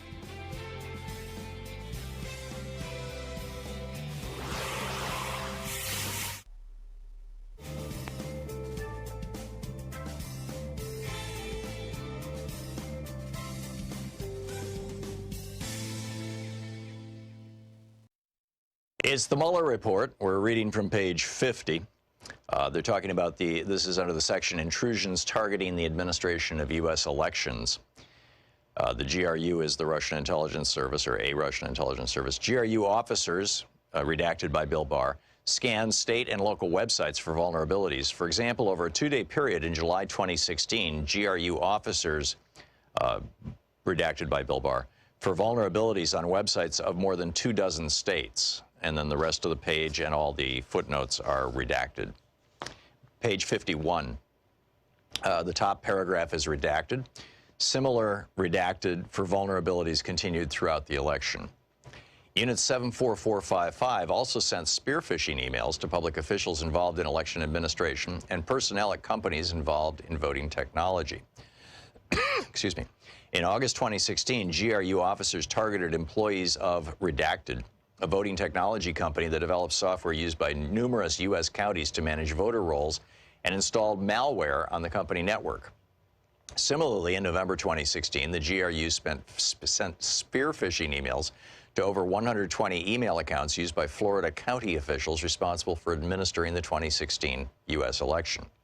The spear phishing emails contained an attached Word document coded with malicious software, commonly referred to as a Trojan, that permitted the GRU to access the infected computer. The FBI was separately responsible for this investigation. We understand the FBI believes that this operation enabled the GRU to gain access to the network of at least one Florida county government. The office did not independently verify that belief and, as explained above, did not undertake the investigative steps that would have been necessary to do so. D, Trump campaign and the dissemination of hacked materials. The Trump campaign showed interest in WikiLeaks' release of hacked materials throughout the summer and fall of 2016, and the rest of that page is redacted. Page 52, the top half of the page is redacted. On June's, this is contacts with the campaign about WikiLeaks. On June 12, 2016, Assange claimed in a televised interview to, quote, have emails relating to Hillary Clinton which are pending publication, end quote, but provided no additional context. In debriefings with the office, former Deputy Campaign Chairman Rick Gates said that, redacted. Gates recalled candidate Trump being generally frustrated that the Clinton emails had not been found. Paul Manafort, who would later become campaign chairman, redacted by Bill Barr. And then the footnotes on that page are redacted too. Moving along to page 53. Michael Cohen, former executive vice president of the Trump Organization and special counsel to Donald J. Trump, told the office that he recalled an incident in which he was in candidate Trump's office in Trump Tower, and then the rest of that is redacted. Cohen further told the office that after WikiLeaks' subsequent release of stolen DNC emails in July 2016, candidate Trump said to Cohen something to the effect of, and then that part is redacted by Bill Barr. According to Gates, Manafort expressed excitement about the release redacted by Bill Barr. Manafort, for his part, told this office that shortly after WikiLeaks' July 22nd release, Manafort also spoke with candidate Trump, and the rest of that is redacted by Bill Barr. Manafort also, redacted by Bill Barr, wanted to be kept appraised of any redacted by Bill Barr. It's page 53. Of any development with WikiLeaks, and separately told Gates to keep in touch, redacted by Bill Barr, about future WikiLeaks releases. According to Gates, by the late summer of 2016, the Trump campaign was planning a press strategy, a communications campaign, and messaging based on the possible release of Clinton emails by WikiLeaks, redacted by Bill Barr. While Trump and Gates were driving to the LaGuardia airport, redacted by Bill Barr. Shortly after the call, candidate Trump told Gates that more releases of damaging information would be coming. Next paragraph redacted by Bill Barr, the next paragraph redacted, the next paragraph redacted. Corsi is an author who holds a doctorate in political science. In 2016, Corsi also worked for the media outlet WorldNet Daily. And then the rest of page 54 is redacted by Bill Barr. Page 55, first paragraph redacted by Bill Barr. Corsi told the office during interviews that he must have previously discussed Assange with Malik, redacted by Bill Barr, redacted by Bill Barr. According to Malik, Corsi asked him to put Corsi in touch with Assange, whom Corsi wished to interview. Malik recalled that Corsi also suggested that individuals in the orbit of UK politician Nigel Farage might be able to contact Assange and ask if Malik knew them. Malik told Corsi that he would think about the request, but made no actual attempt to connect Corsi with Assange. And the rest of page 55 is redacted. Page 56.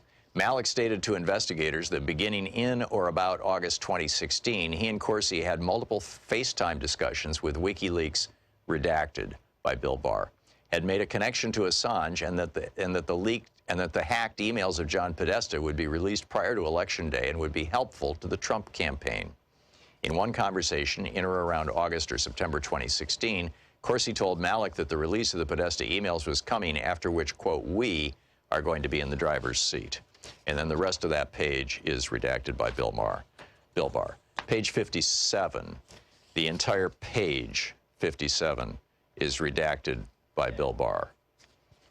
Page 58, and it opens with a redaction by Bill Barr. We'll continue. It's the Mueller Report. Want to connect with the show online? You can find the Thom Hartmann Program on Facebook, Twitter, and Instagram. Soon on our book tour for The Hidden History of Guns and the Second Amendment. I'll be in New York, Washington, D.C., Portland, Los Angeles, Seattle, San Francisco, Chicago, and Minneapolis. Here I come. More information is available at thomhartmann.com. Welcome back. Thom Hartmann here with you. Oh, this is absolutely hysterical. Donald Trump just tweeted In fact, Starfish Saver over at DU just posted this, is where I saw it. Donald Trump just tweeted, "I was extremely calm yesterday in my meeting with Pelosi and Schumer, knowing that they would say I was raging," which they always do, along with their partner, the fake news media. Well, so many stories about the media use the rage narrative anyway. Fake and corrupt press. That's what Trump tweeted. So Jeff Tiedrich retweets that with a commentary in all caps. "I am completely calm," shouts Trump as he runs around the West Wing with a soup pot on his head and falls down a flight of stairs with his pants around his ankles. And it appears that we're starting to now find out exactly what it is that Donald Trump is so freaked out about. One of the questions that was asked yesterday in Manhattan federal court of a person from Deutsche Bank, an attorney for Congress, asked Deutsche Bank, "Why were you loaning Trump money when no bank would touch him?" And, very interesting question. Rachel Maddow just tweeted, "In federal court yesterday during the Deutsche Bank arguments, according to Mr. Leonard, it's not just Trump, but Jared and his whole family. There are 9 other redacted cases of Russian oligarchs' money laundering nobody knows about yet, if I heard that correctly." And then this is another one. I was in the courtroom yesterday during the Deutsche Bank arguments. They pretty much said Russian oligarchs money laundered through Trump and Jared. I think he will act crazier and crazier to get out of this. He knew the argument was weak and what was coming. It's over. So, yeah, we've got a criminal, as far as we can tell, in the White House. A guy who has spent decades engaged in criminal money laundering, among other things. And he is going nuts that it's coming out. And I totally get that. So, anyhow, Mike in Palatine, Illinois. Hey, Mike, what's on your mind today? Hey, Tom, if I could take a minute of your time, I wanted to bounce this off to you. This is going back to your China conversation earlier. I was listening to a financial analyst this week, and he was saying, being that China owns 1.13 trillion or 28% of our debt, if they decide to even to cash in just a portion of that, it could cause a major run on our banks or major panic at Wall Street, and the value of the dollar would be circling the drain. That would be the first case scenario. And the second one, which is even more insidious but no one talks about, is if China decided to close down American companies in China because of quote-unquote health and safety violations. Right. Even if they closed them down for a week or a month, like Microsoft or Intel or any of those, it would cause such major layoffs in the United States, we probably wouldn't even be able to survive it. I wanted to bounce it off of you. No, you're absolutely right. China has become the tail that wags, that has the capability of wagging the dog.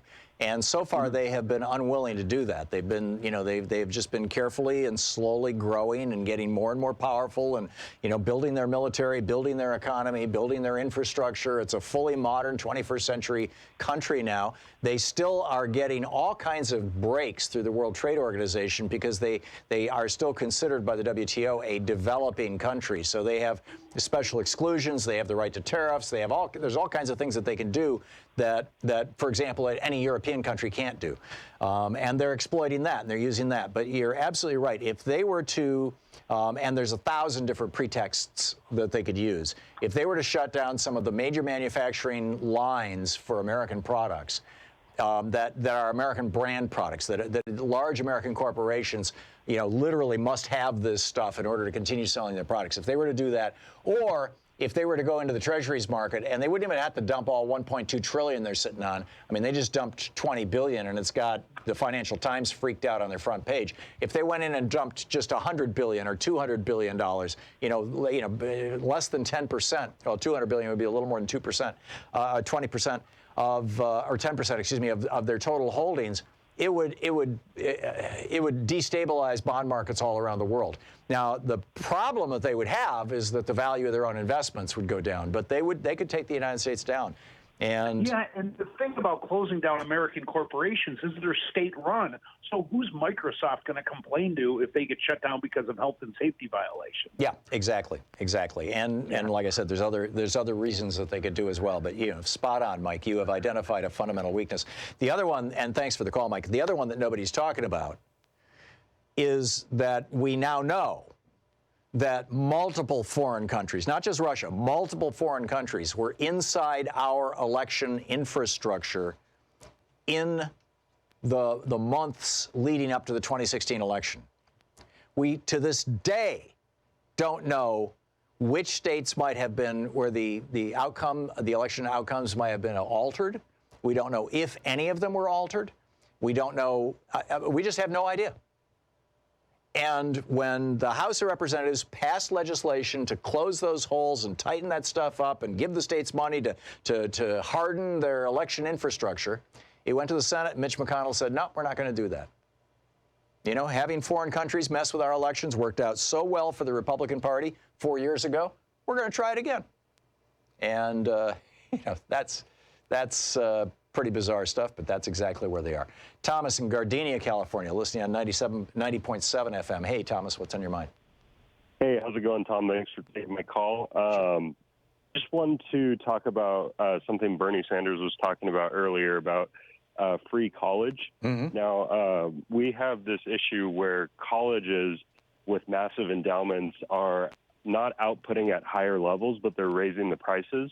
Right. And Bernie essentially wants to fund people going to these colleges. I mean, I look at someone like Andrew Yang's proposal and like the universal basic income, and I see that as a much better way to tackle poverty as a trickle-up system, rather than to basically give a bailout to a lot of these, you know, educational institutions, which are frankly not, you know, meeting the amount of money that they're charging to go there. So what do you think about that?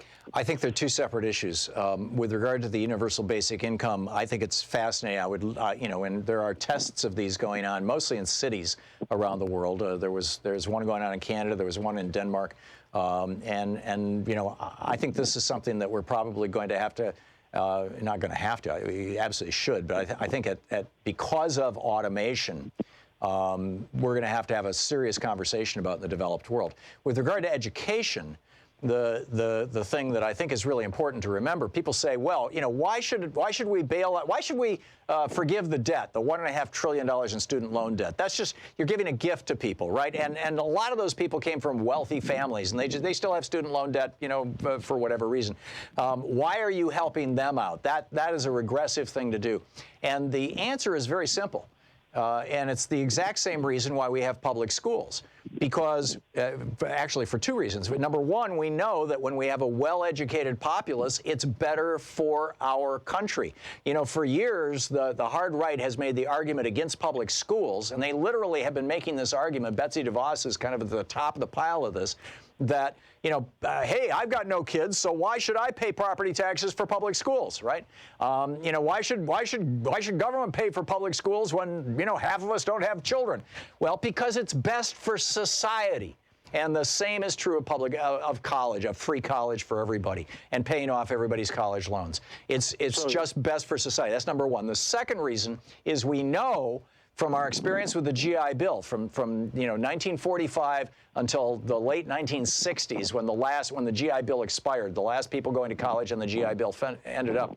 We know now, looking back, that for every $1 that we spent sending somebody to college, in other words, providing somebody with free college, we as a country made an additional $7 in tax revenue over the lifetime of that individual that we spent $1 to send to college. We made an additional $7 in tax revenue that we wouldn't have otherwise made if they were working at a low-paid physical labor job, but instead, because they went to college and they became lawyers and doctors and whatever, they get higher pay, and so they pay higher taxes. So free college, in quotes, is actually an investment that returns a 700% return on investment, and that's purely financial. Plus, it's an investment in the intellectual infrastructure of our nation, which is why we were able to invent the transistor and the integrated circuit and Velcro and Tang and everything else, because we had this well-educated populace that came out of the GI Bill out of the 1940s, 50s, and 60s. So yeah, I'm not against looking into predatory student loans or anything like that. I'm not against public education. I don't think Andrew Yang is either. I mean, no, I know that he's not. Everything that you're saying. Yeah. But that argument is being made, Thomas. That argument is being made by a lot of libertarians and a lot of you know, right-wingers out there saying, you know, oh well, you know, it's if we just, in fact, there was an op-ed in the Washington Post just a couple of weeks ago, you know, that it would be a quote regressive tax. Or a regressive system. It's not progressive to give everybody free college, because that means you're giving free college to rich people. That's the argument that they made about Social Security applying to everybody back in the 1930s.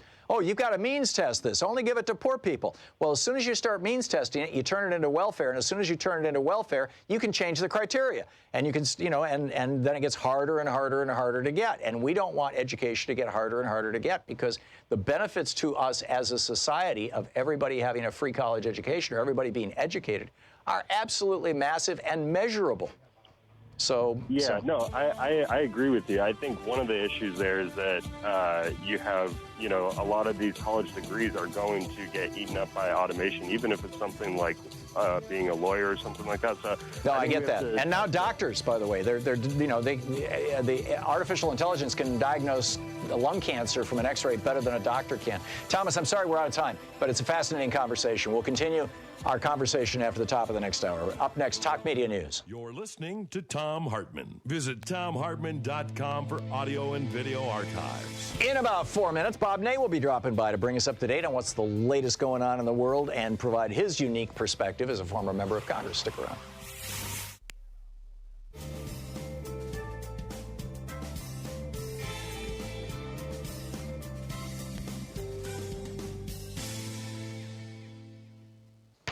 And welcome back.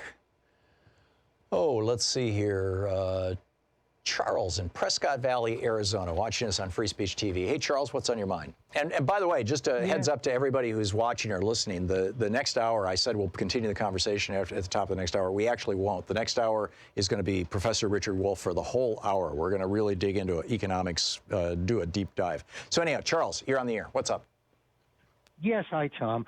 I'd like to run some information by you and get your opinion. I spent some time doing some research on this. I believe that Congress or the House has overlooked using a law enforcement organization that can further an impeachment investigation that isn't under direct control of the DOJ. If the congressional committees, the House committees, declare they are performing an impeachment investigation, and as you have mentioned many times, that this makes these folks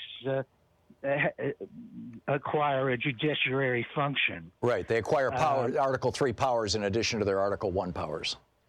Right. Now, the U.S. Marshal Service, their primary duty is to serve the federal judiciary. And I believe they're not under total control or direct control of the executive branch? Of the DOJ. Are you a lawyer, Charles? No, just did some research online. And they can serve subpoenas. They can arrest and confine individuals by order of the court, and they can seize and collect materials and information related to an investigation. I think this is an avenue that's been totally overlooked.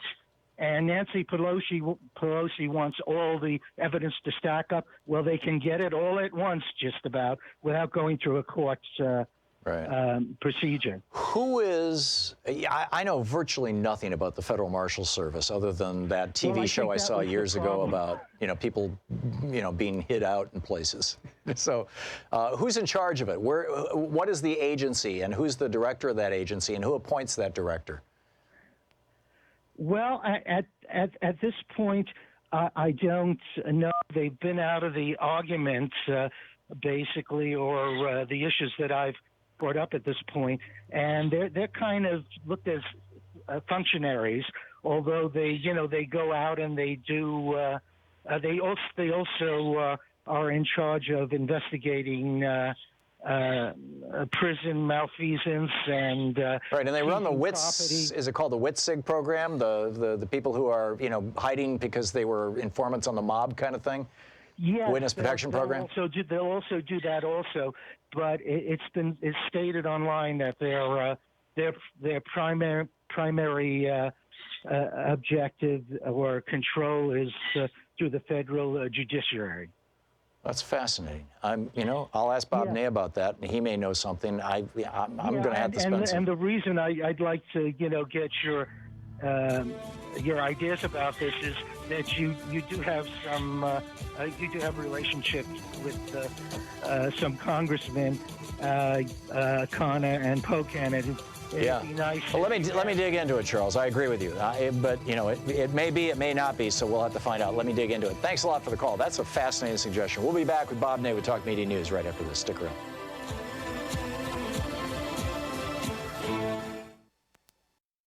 Every day here on the Thom Hartmann Program, Louise and I and our team, Sean, Nate, Shira, Dave, Chase, Sue, Nigel, Ron, we all work to put together the very, very best show we possibly can. And there's an enormous amount of work that goes into the show. And one of the things that comes out of that is a lot of content, a lot of specific information that we go through and we dig out and, we want to share with you. And Sue puts that into our newsletter every week. And I think you will, if you don't already receive our newsletter, it comes in email every day, about an hour after we're off the air, or maybe a couple hours after we're off the air. And Sue goes through and pulls literally every link to every story that we talked about and puts it into the newsletter. It's free. We don't sell a list or anything. You complete safety and security. There's no charge. There's no nothing. Just, plug in your email address over at thomhartmann.com. And you get signed up for the newsletter. It's all fairly obvious. You'll see it on the website. So check it out, thomhartmann.com. Thank you. Want to connect with the show online? You can find the Thom Hartmann Program on Facebook, Twitter, and Instagram.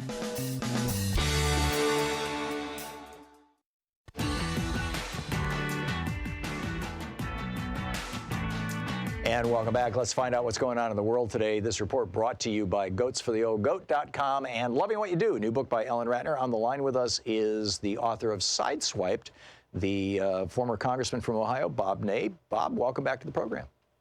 Well, thank you, Tom. So before we get into the news, I think you heard a caller that we had during one of our previous segments who said that his understanding was that the U.S. Marshal Service isn't strictly an Article II branch, that it actually exists to serve the Article III branch, the federal judiciary, and therefore might be able to play a role in an impeachment hearing.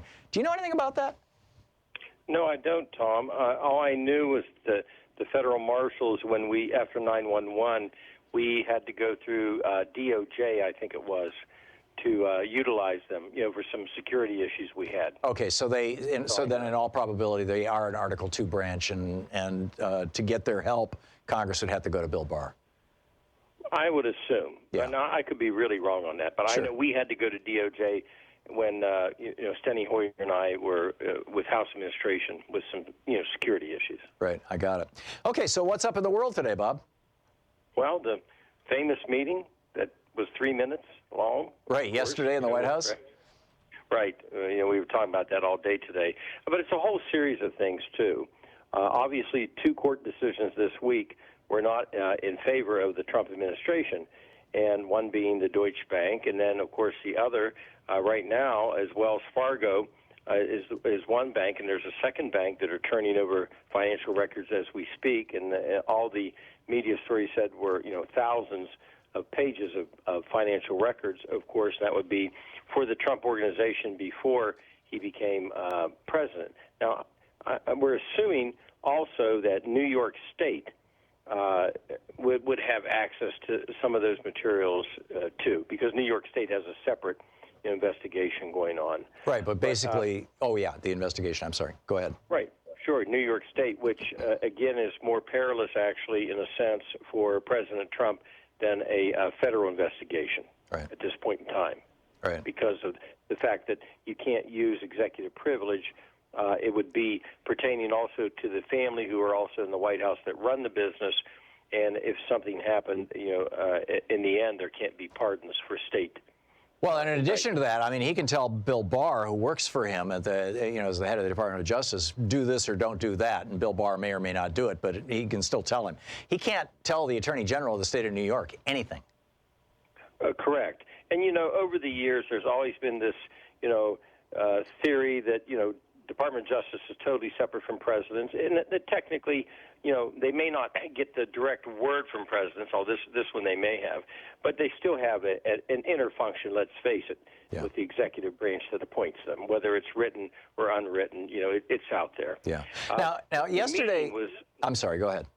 Oh, go ahead. Well, I was going to ask you a question. Yesterday in federal court, a lawyer asked a representative of Deutsche Bank, why were you guys loaning money to Trump when literally no other bank in the world would touch him?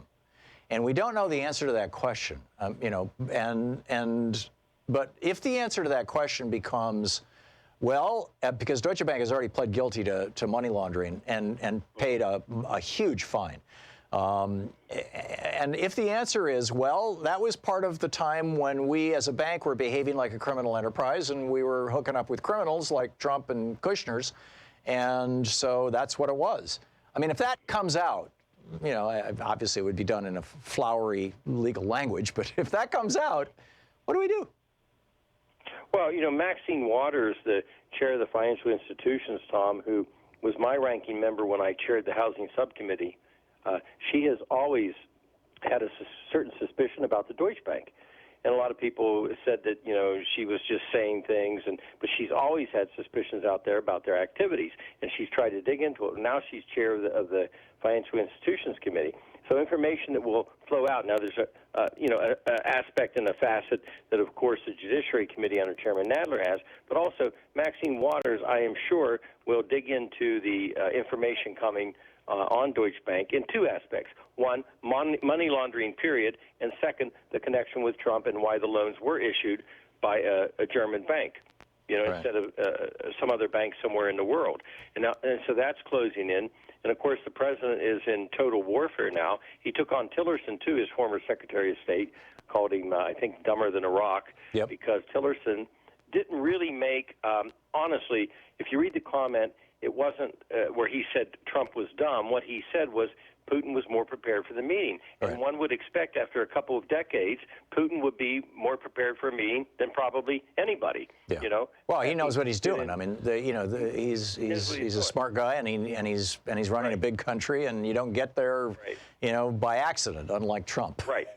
Right. Or with a little help from your friends. Even if he's questionable, he does know history and the history of the world, et cetera. So that was a mild comment, but Trump went back at him severely, just as the reaction, with what Nancy Pelosi said. And, of course, Speaker Pelosi has a balance in her caucus. There's, a more and more cry of impeachment, and hers was a statement which is understood in politics after coming out of closed-door meetings, too.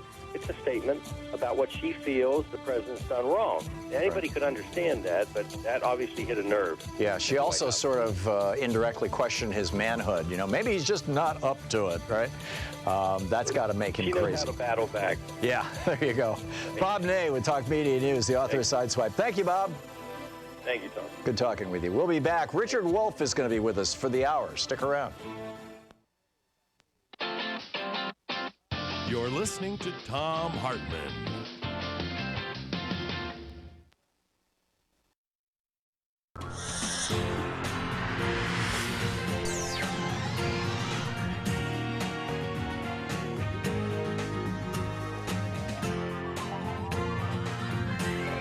We say fight back!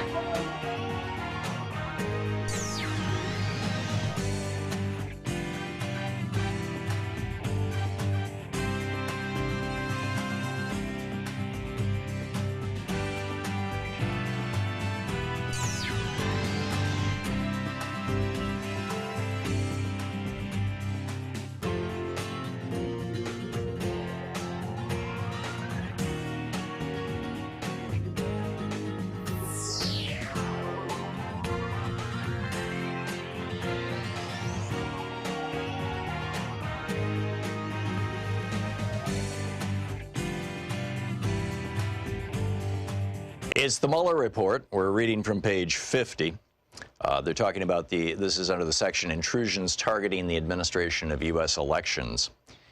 The GRU is the Russian intelligence service, or a Russian intelligence service. GRU officers, redacted by Bill Barr, scanned state and local websites for vulnerabilities. For example, over a 2-day period in July 2016, GRU officers, redacted by Bill Barr, for vulnerabilities on websites of more than 24 states. And then the rest of the page and all the footnotes are redacted. Page 51, the top paragraph is redacted. Similar redacted for vulnerabilities continued throughout the election.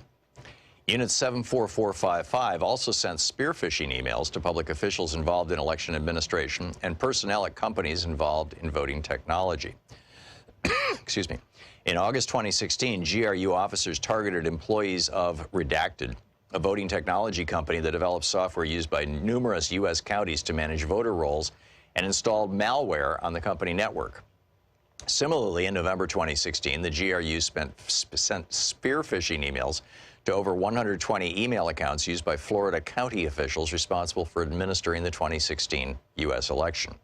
The spear phishing emails contained an attached Word document coded with malicious software, commonly referred to as a Trojan, that permitted the GRU to access the infected computer. The FBI was separately responsible for this investigation. We understand the FBI believes that this operation enabled the GRU to gain access to the network of at least one Florida county government. The office did not independently verify that belief and, as explained above, did not undertake the investigative steps that would have been necessary to do so. D, Trump campaign and the dissemination of hacked materials. The Trump campaign showed interest in WikiLeaks' release of hacked materials throughout the summer and fall of 2016. And the rest of that page is redacted. Page 52, the top half of the page is redacted. On this is contacts with the campaign about WikiLeaks. On June 12, 2016, Assange claimed in a televised interview to, quote, have emails relating to Hillary Clinton which are pending publication, end quote, but provided no additional context. In debriefings with the office, former Deputy Campaign Chairman Rick Gates said that, redacted. Gates recalled candidate Trump being generally frustrated that the Clinton emails had not been found. Paul Manafort, who would later become campaign chairman, redacted by Bill Barr. And then the footnotes on that page are redacted too. Moving along to page 53. Michael Cohen, former executive vice president of the Trump Organization and special counsel to Donald J. Trump, told the office that he recalled an incident in which he was in candidate Trump's office in Trump Tower, and then the rest of that is redacted. Cohen further told the office that after WikiLeaks' subsequent release of stolen DNC emails in July 2016, candidate Trump said to Cohen something to the effect of, and then that part is redacted by Bill Barr. According to Gates, Manafort expressed excitement about the release redacted by Bill Barr.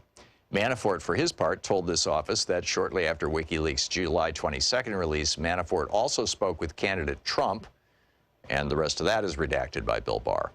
Manafort also, redacted by Bill Barr, wanted to be kept appraised of any redacted by Bill Barr. It's page 53. Of any development with WikiLeaks, and separately told Gates to keep in touch, redacted by Bill Barr, about future WikiLeaks releases. According to Gates, by the late summer of 2016, the Trump campaign was planning a press strategy, a communications campaign, and messaging based on the possible release of Clinton emails by WikiLeaks, redacted by Bill Barr. While Trump and Gates were driving to the LaGuardia airport, redacted by Bill Barr. Shortly after the call, candidate Trump told Gates that more releases of damaging information would be coming. Next paragraph redacted by Bill Barr, the next paragraph redacted, the next paragraph redacted.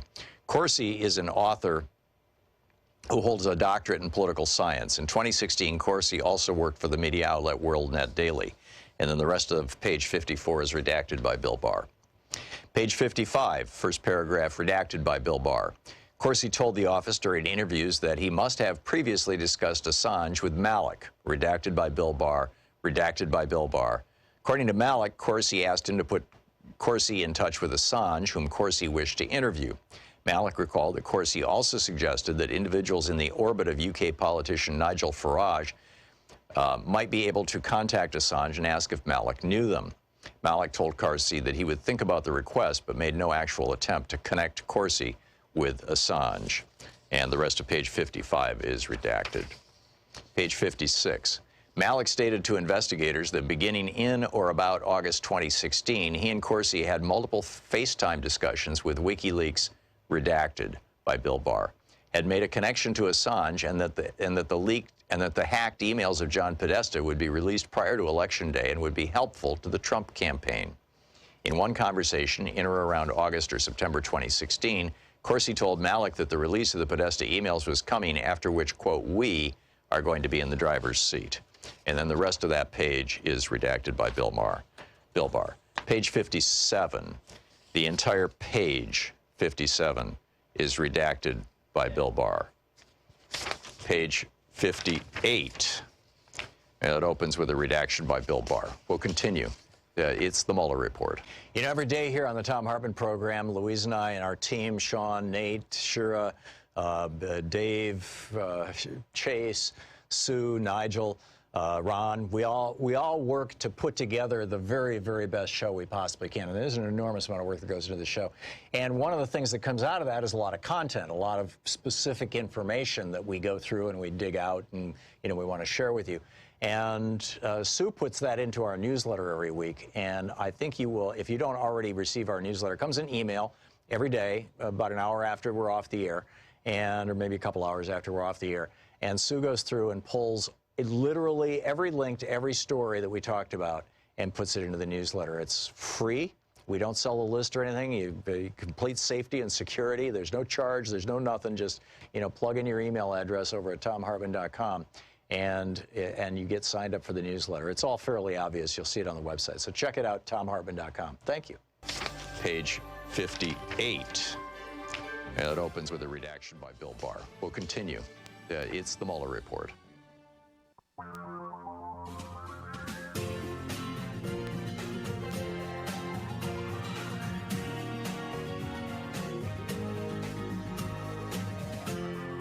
This is the Thom Hartmann Program. And welcome back. Thom Hartmann here with you. On the line with us is Professor Richard Wolff, and we're going to talk for the hour. I'm really happy about this.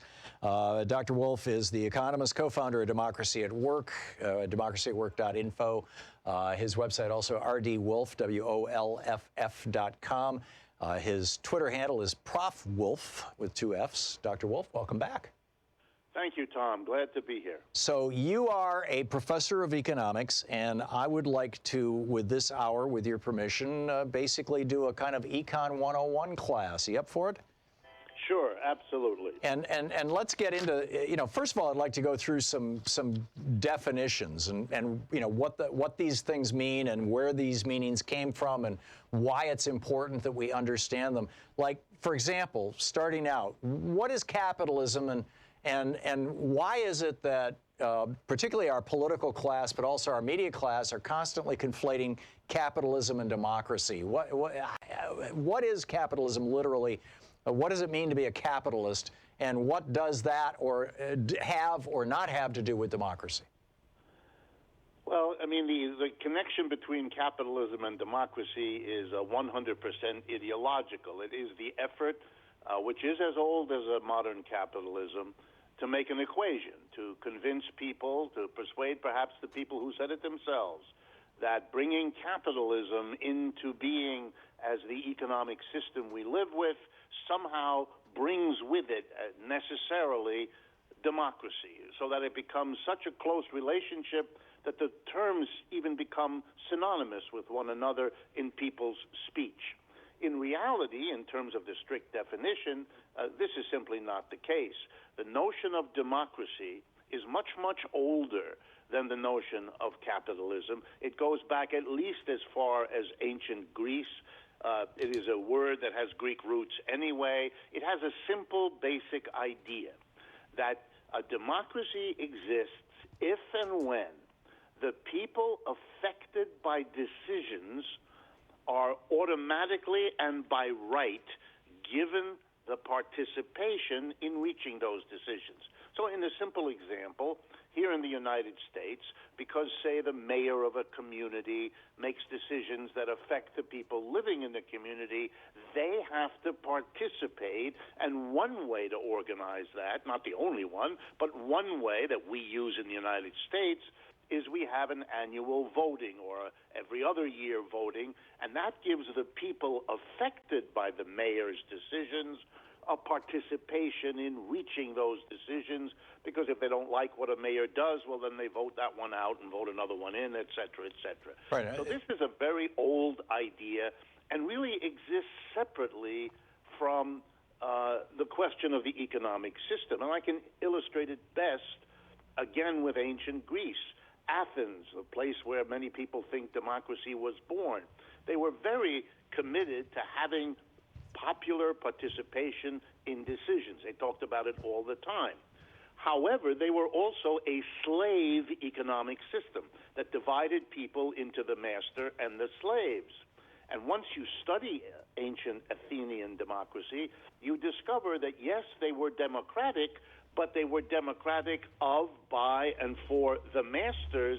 The slaves did not participate in any of that great democracy. That was thought to be a completely different and irrelevant matter. So the economic system divided people into slaves and masters. It wasn't democratic in the sense the slaves never participated in any of the decisions that affected them. They were the property of the masters. Now, to go fast forward to our own society, the same question arises. Do we have a society in which people participate, and by the way, on an equal basis? That's part of democracy. Each of us has equal say with other people about the decisions that affect us.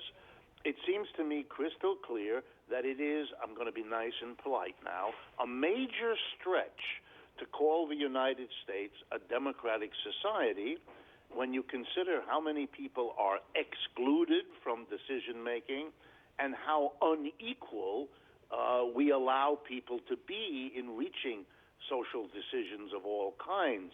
A person who can buy advertising for whoever candidates they prefer is in a very different position to shape decisions than a person who cannot, and we all know that real well from the United States. And then finally, the capitalist system as an economic system doesn't have masters and slaves, that's slavery. And it doesn't have lords and serfs, that's feudalism. What we have is employers and employees. And when you look inside of a enterprise, a place where goods and services are produced, you can quickly identify who are the employees, who are the employers, and in our system, there is nothing remotely like a democracy between employers and employees to determine what goes on inside the enterprise. We give all of the power to the employer, the family, the individual, the board of directors. That's exclusive of a union, right? That's right. Exclusive of a union. That's right. Union is, in fact, one of the institutions developed in capitalism whereby the workers, having been excluded from all the effective decision-making inside the enterprise, seek, by unifying, to begin to have some say over what goes on, particularly over the decisions about wages and working conditions, rarely much beyond that. So, okay, so we have this definition of capitalism. I asked about capitalist.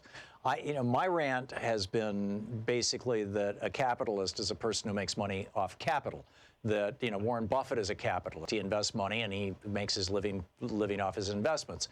Paris Hilton is a capitalist. She sits around the pool, getting a nice tan while she's waiting for the dividend checks to arrive.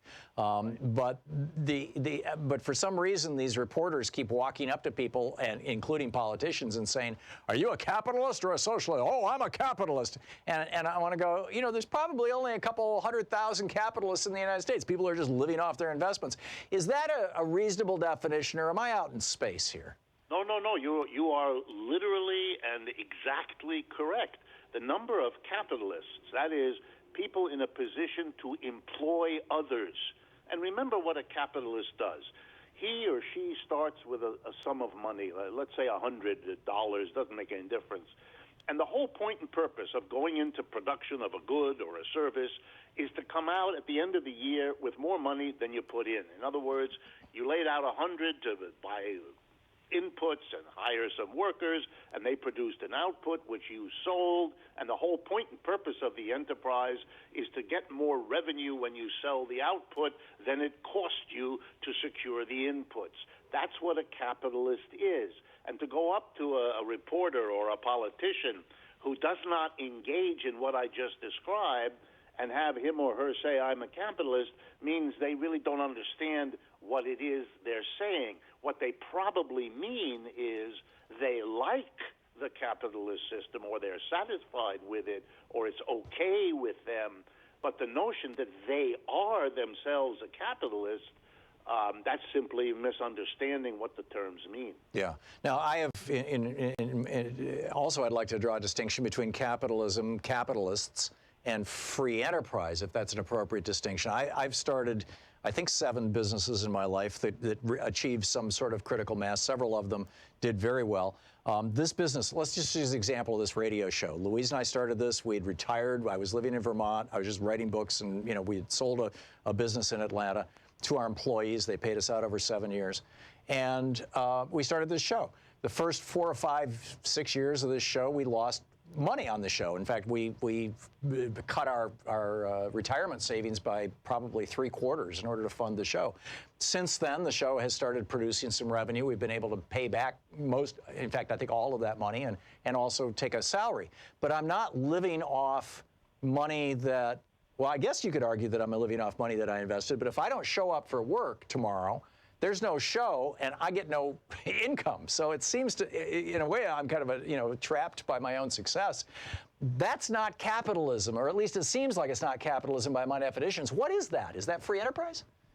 Yeah, the problem is you can call it free enterprise, but then there's nothing particularly capitalistic about a free enterprise. The capitalism is if you're the employer, a relatively small number of people, and there's a large number, or at least a larger number of people that are your employees. If you're not in that situation, then the term capitalist really doesn't apply if you're going to be careful with your definitions.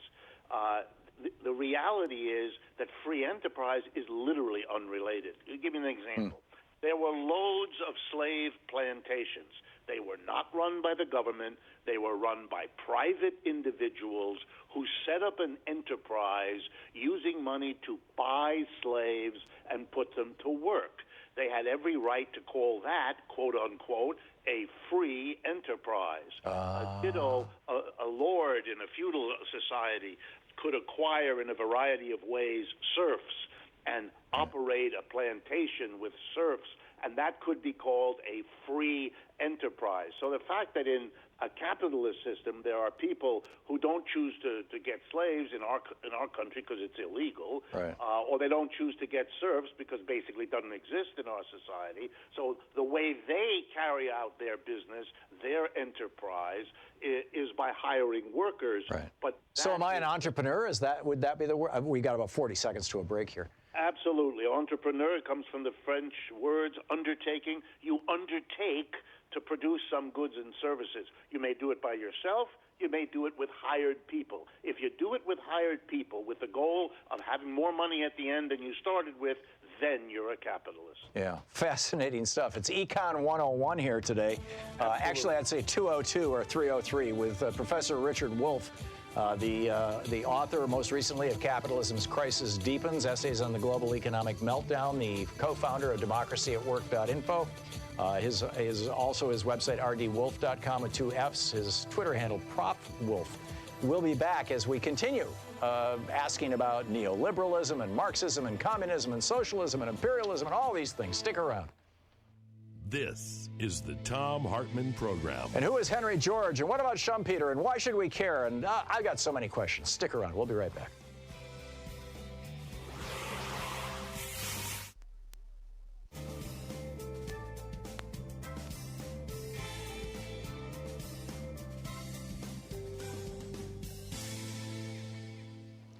And welcome back, Professor Richard Wolff with us. So I think we've nailed these things down. I remember a phrase that really struck me when I read it back. This has been at least 20 or 30 years ago, and I think I was reading Henry George. It might have been Schumpeter. and I might just be mixing up my old economists or whatever, but the phrase was rent-seeking behavior. And this idea of somebody being a rentier, I think it would be how it would be pronounced in the French. Can you tell me what that is and what I'm remembering? Yes, you know, the history of capitalism is where these ideas come from. There was the attempt early on when capitalism basically broke out of and revolted against the prior system in Europe, which was feudalism. There was an attempt to portray the capitalist as that dynamic entrepreneurial person who takes a risk and starts a business and thereby through his own or her own ingenuity and stick-to-itness makes a successful production of goods and services for the community. A very positive, a very wholesome, a very attractive image.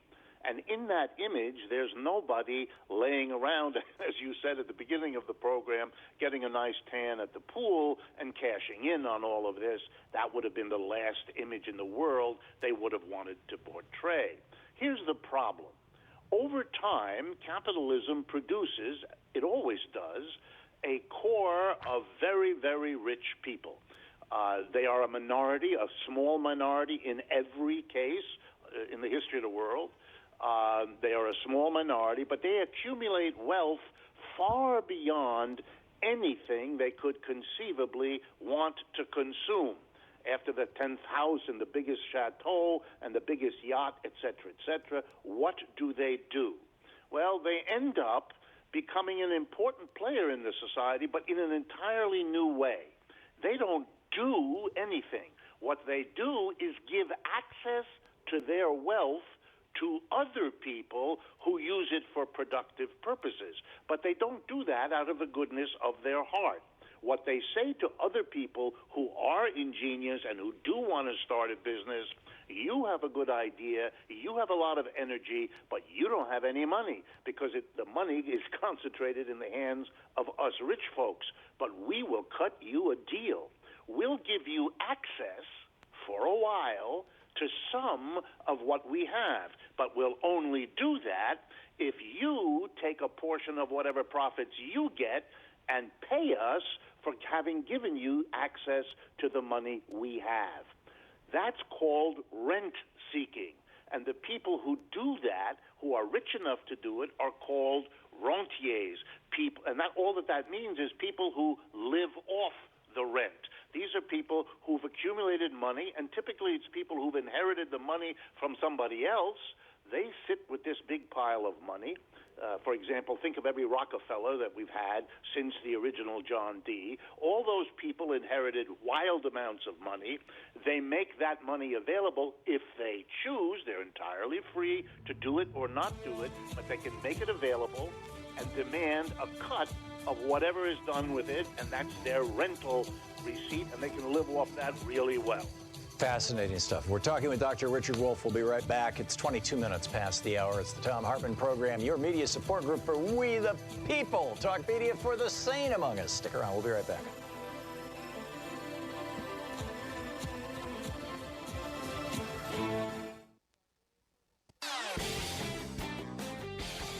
You know, every day here on the Thom Hartmann Program, Louise and I and our team, Sean, Nate, Shira, Dave, Chase, Sue, Nigel, Ron, we all work to put together the very, very best show we possibly can. And there's an enormous amount of work that goes into the show. And one of the things that comes out of that is a lot of content, a lot of specific information that we go through and we dig out and, we want to share with you.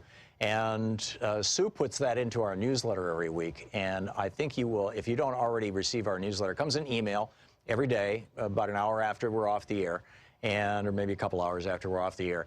And Sue goes through and pulls literally every link to every story that we talked about and puts it into the newsletter. It's free. We don't sell a list or anything. You complete safety and security. There's no charge. There's no nothing. Just, plug in your email address over at thomhartmann.com. And you get signed up for the newsletter. It's all fairly obvious. You'll see it on the website. So check it out, thomhartmann.com. Thank you. Check it out. It's Thom.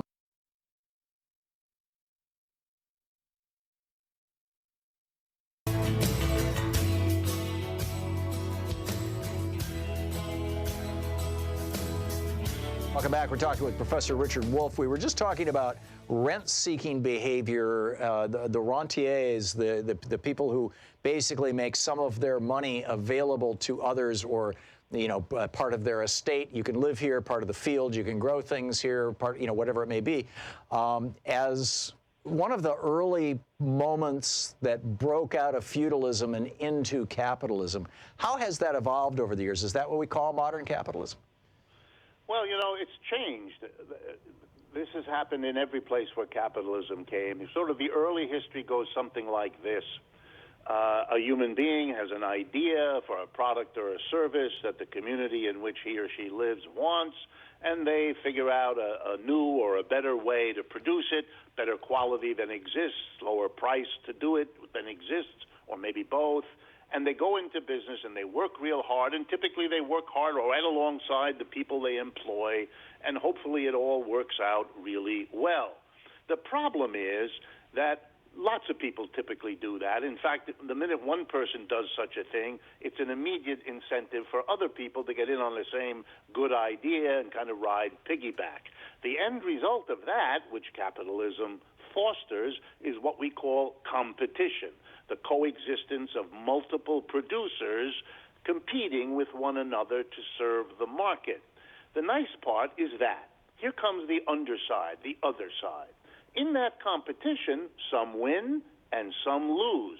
Some companies figure out how to do a better product or how to do it at a lower price, and the customers go to that one and they leave the other one, and the other one flops, goes out of business. When that happens, the one who won buys the used equipment of the one who's going out of business and typically offers jobs to the people who used to work for the one that went out of business. End result, out of competition, very few companies are eventually left. And when there's only a few, there's a tremendous incentive for these few to stop competing with one another, because they're all threatened by that, and to get together. Now, that is so prevalent in the history of capitalism that competition usually produces its opposite, namely a monopoly of one or a handful of companies who, in order to stop this process, say, look, if we all get together, then nobody will be able to go anywhere else because we're it. We're the only ones that produce this thing, and then we can jack up the price without fear because we are the only producers of it. And so the result of that kind of a situation is the monopoly. That has happened so frequently and so regularly in every capitalism that there isn't a single country that hasn't had to produce, like we have in America, an antitrust department of the government to stop all of that because it's built into capitalism. Seems like that might be the major thing, the major area where capitalism needs to be regulated.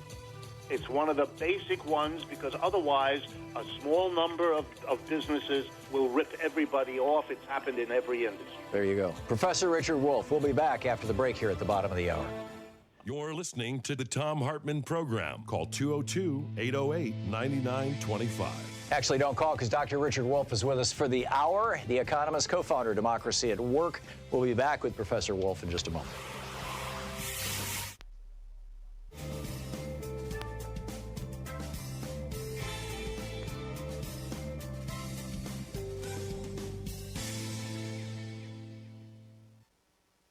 It's the Mueller report. We're reading from page 50.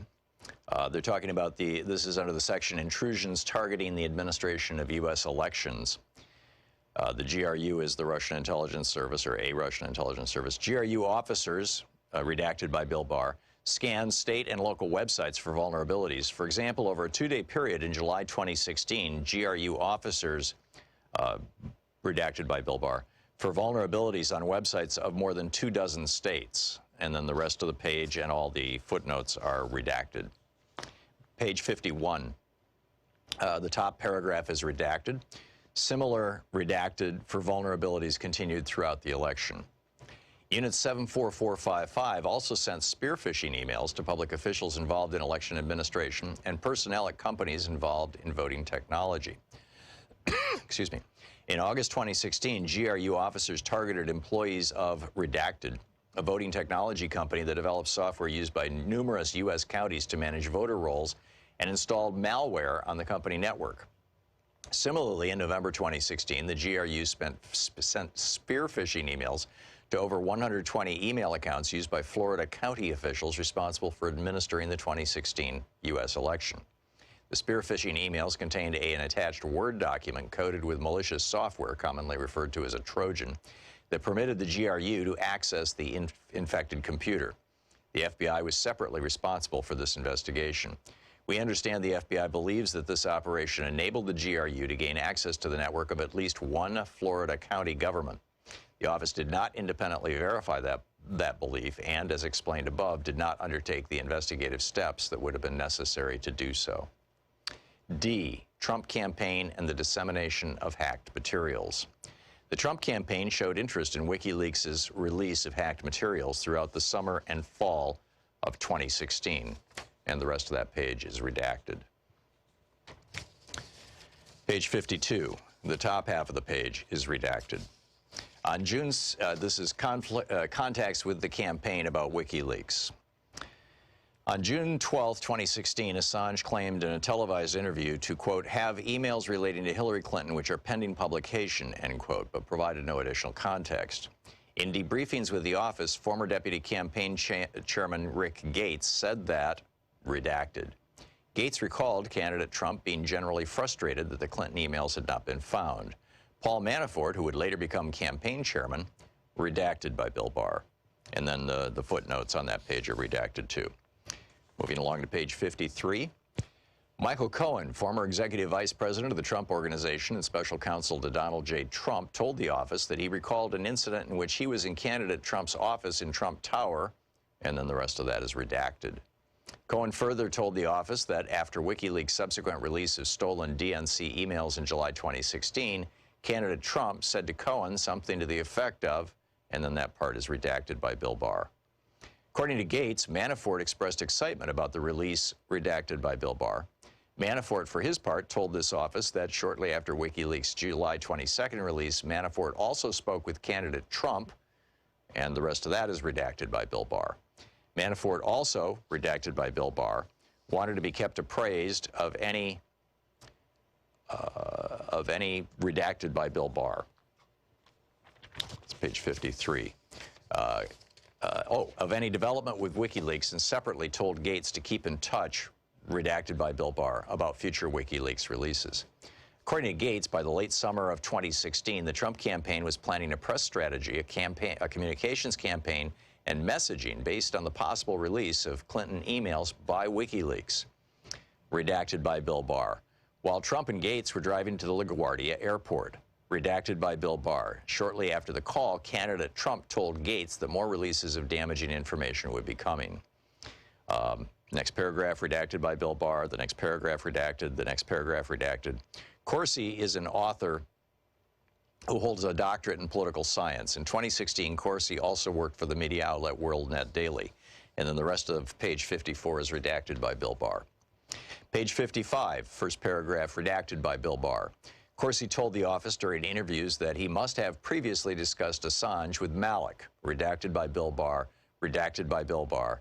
According to Malik, Corsi asked him to put Corsi in touch with Assange, whom Corsi wished to interview.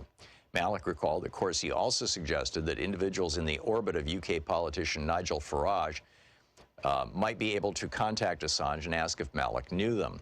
Malik told Corsi that he would think about the request, but made no actual attempt to connect Corsi with Assange. And the rest of page 55 is redacted. Page 56. Malik stated to investigators that beginning in or about August 2016, he and Corsi had multiple FaceTime discussions with WikiLeaks, redacted by Bill Barr, had made a connection to Assange, and that the hacked emails of John Podesta would be released prior to Election Day and would be helpful to the Trump campaign. In one conversation in or around August or September 2016, Corsi told Malik that the release of the Podesta emails was coming, after which, quote, we are going to be in the driver's seat.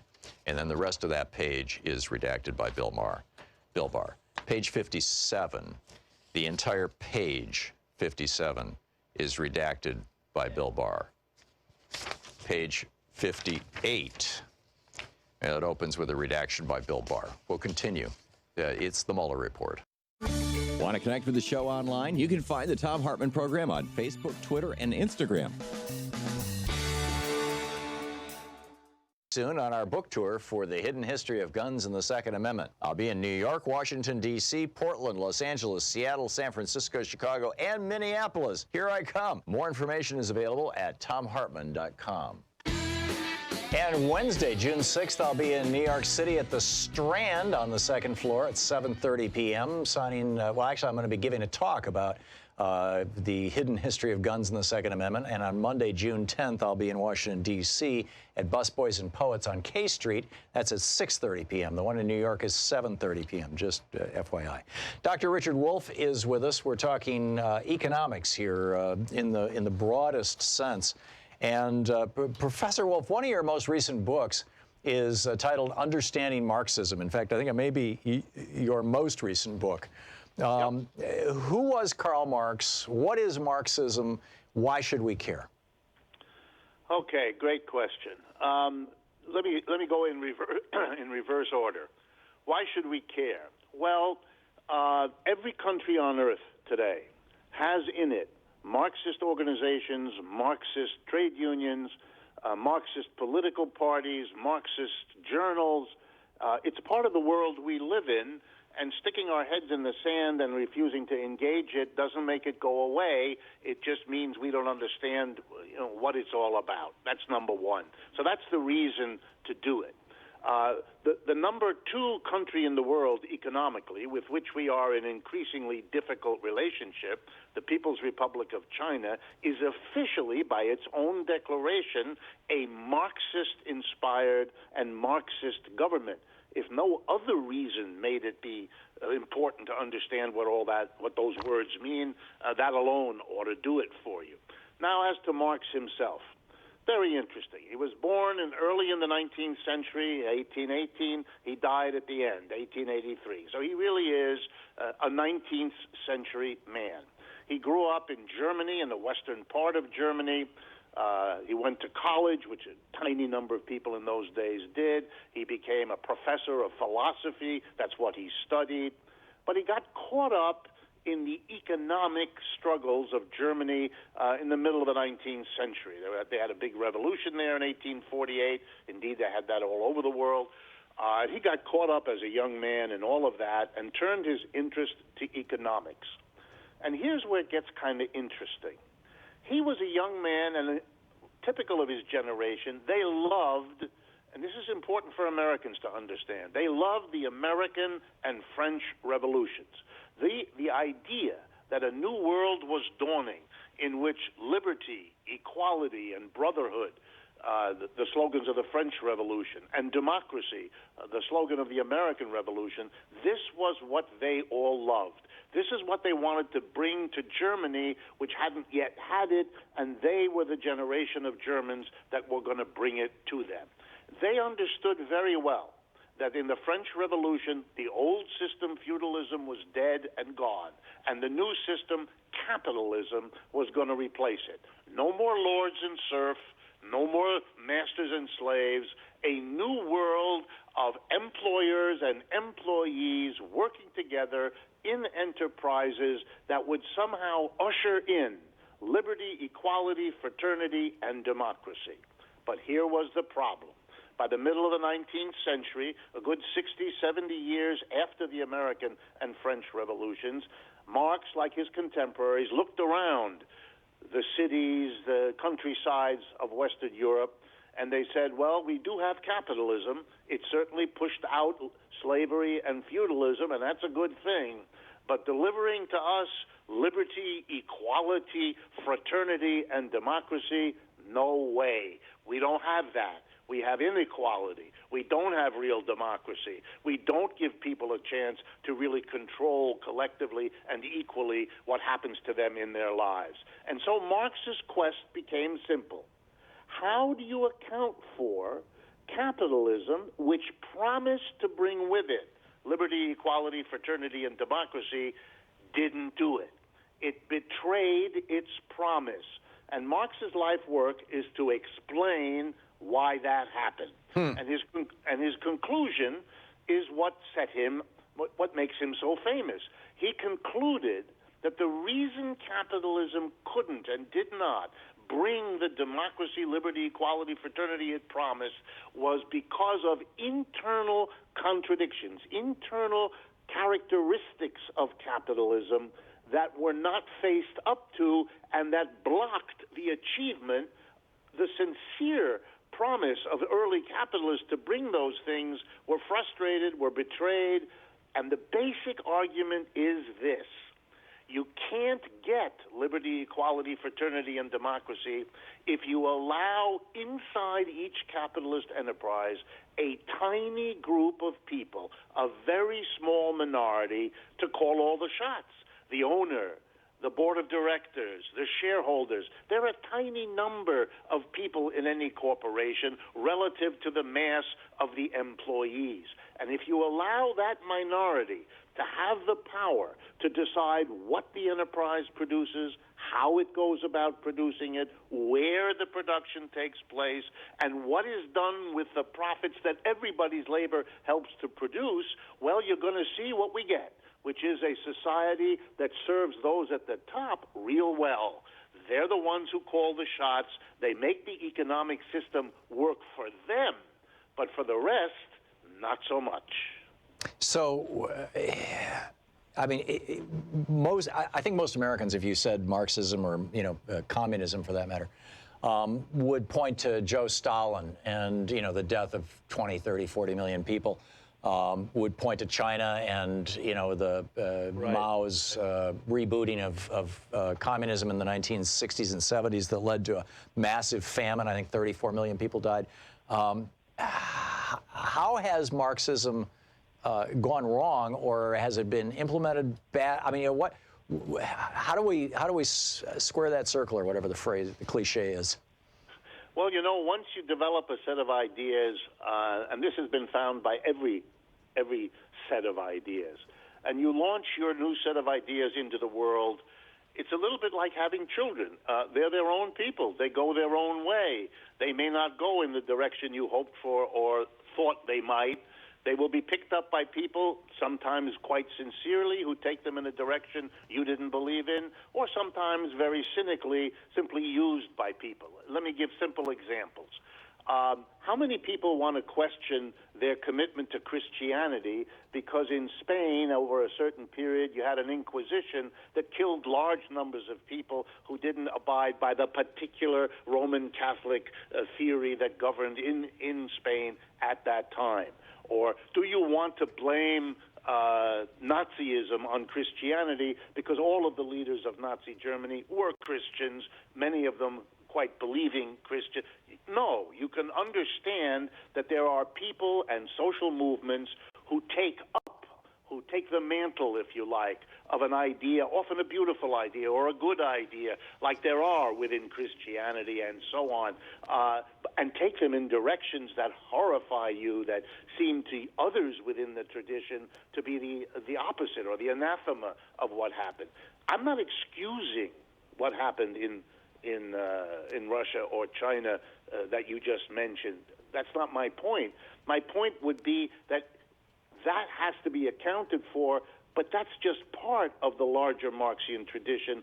There's lots of other examples of where the Marxian tradition did all kinds of other things. I mean, maybe the harsher way to put it is the worst wars in the history of the human race were World War I and II.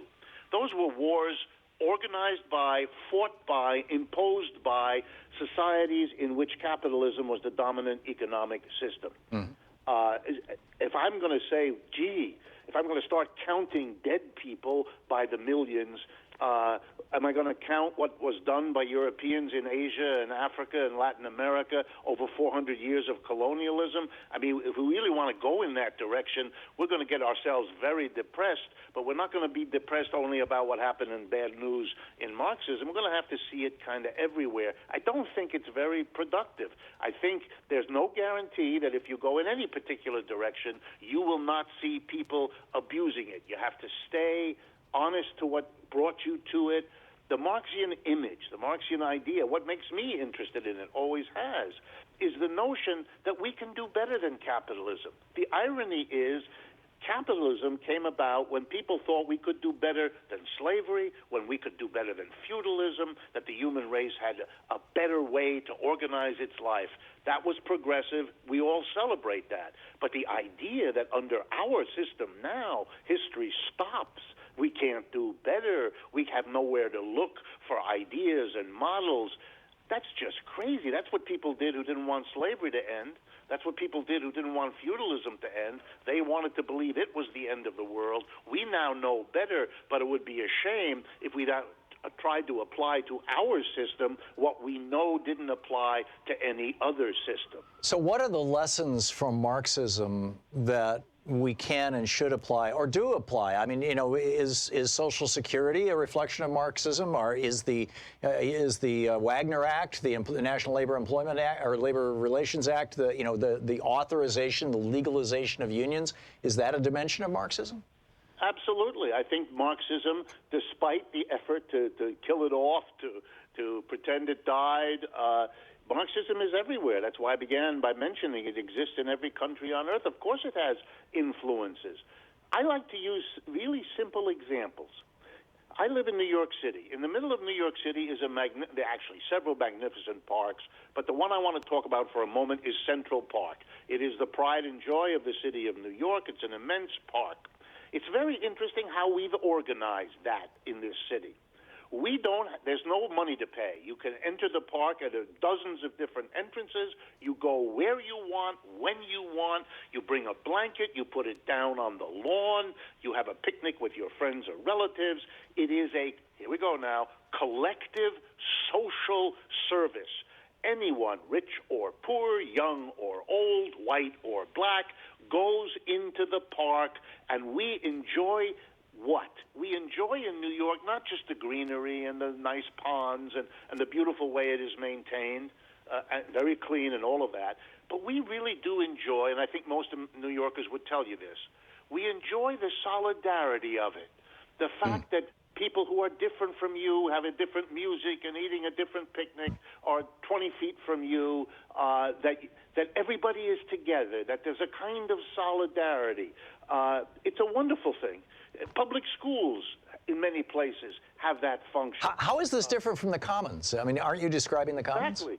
It is the common. It is that old idea. And, you know, Marx, who thought that the commons was the model for how we would organize our enterprises. Let's get together and be equals, one with the other. Let's talk about what we want this company to do. Let's talk about what technology to use. Let's talk about what we have all produced here and what is to be done with it. It'll make us whole as human beings.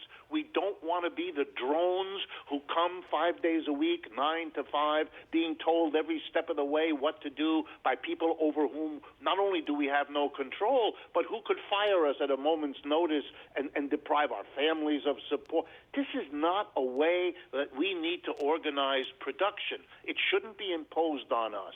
Capitalism has achieved a number of things. No one denies it. It's a technologically progressive kind of system. It develops new technology. That's the good part. Can we hold on to the good part, but get rid of the inequality, the instability, the fundamental injustice of having a system serve so disproportionately well the minority at the top, while the rest of us are wondering, can we handle the loans that are necessary to give our kids a college education? It's that impulse. And you know, the word communist has the same root as the word community or the word commons. It's this notion that a society has to be built, a relationship amongst us has to be built, and that's what socialism is about. We're talking with Professor Richard Wolff, absolutely brilliant economist, co-founder of Democracy at Work, democracyatwork.info, and rdwolf with 2fs.com. His Twitter handle is profwolf with 2fs, and at democracy at WRK. We'll be right back. You're listening to Thom Hartmann. Visit thomhartmann.com for audio and video archives. So Professor Wolff will be back with us in just a moment. Stick around.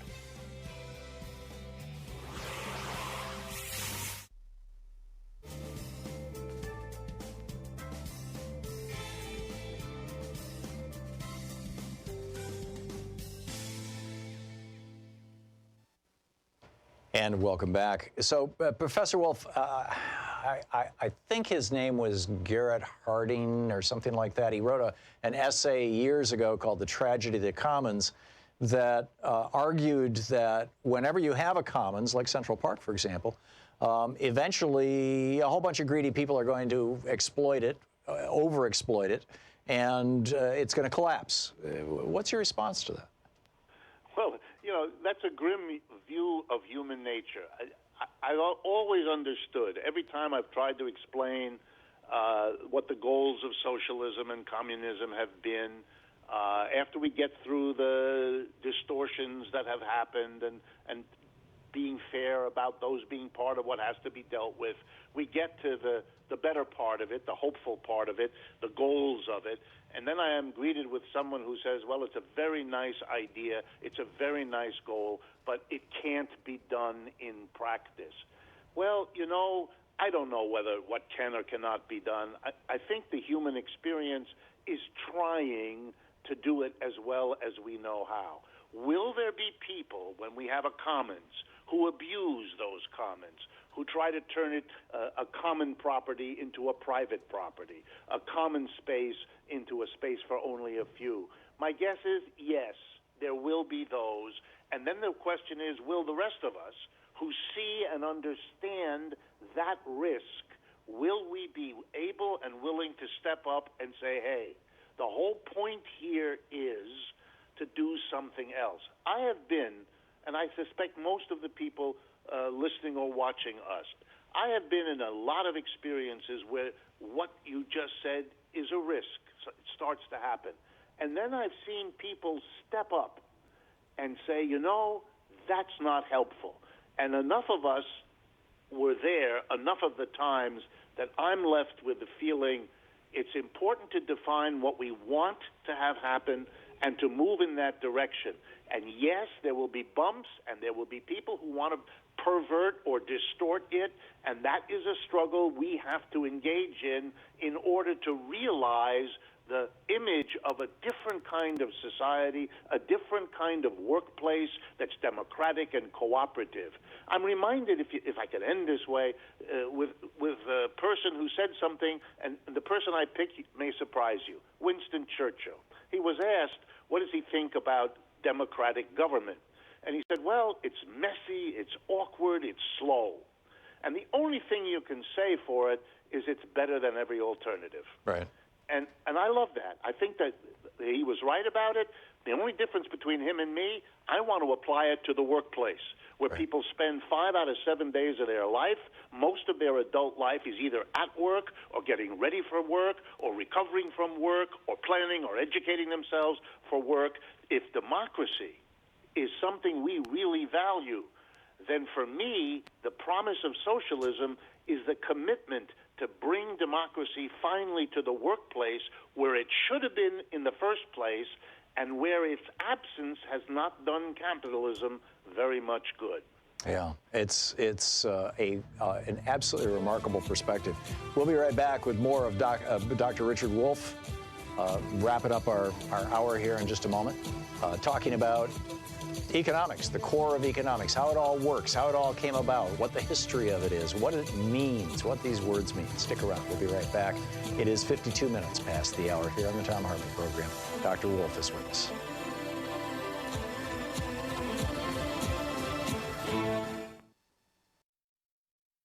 You know, every day here on the Thom Hartmann Program, Louise and I and our team, Sean, Nate, Shira, Dave, Chase, Sue, Nigel, Ron, we all work to put together the very, very best show we possibly can. And there's an enormous amount of work that goes into the show. And one of the things that comes out of that is a lot of content, a lot of specific information that we go through and we dig out and, you know, we want to share with you. And Sue puts that into our newsletter every week. And I think you will, if you don't already receive our newsletter, it comes in email every day, about an hour after we're off the air, or maybe a couple hours after we're off the air. And Sue goes through and pulls literally every link to every story that we talked about and puts it into the newsletter. It's free.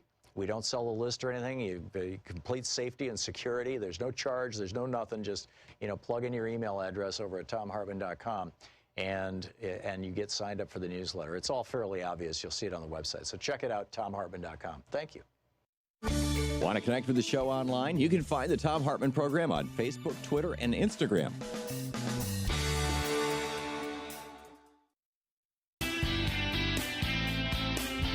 And welcome back. Professor Richard Wolff is with us. We were just talking about the commons and how the commons can be exploited, or the commons can be, it seems to very often just kind of work out.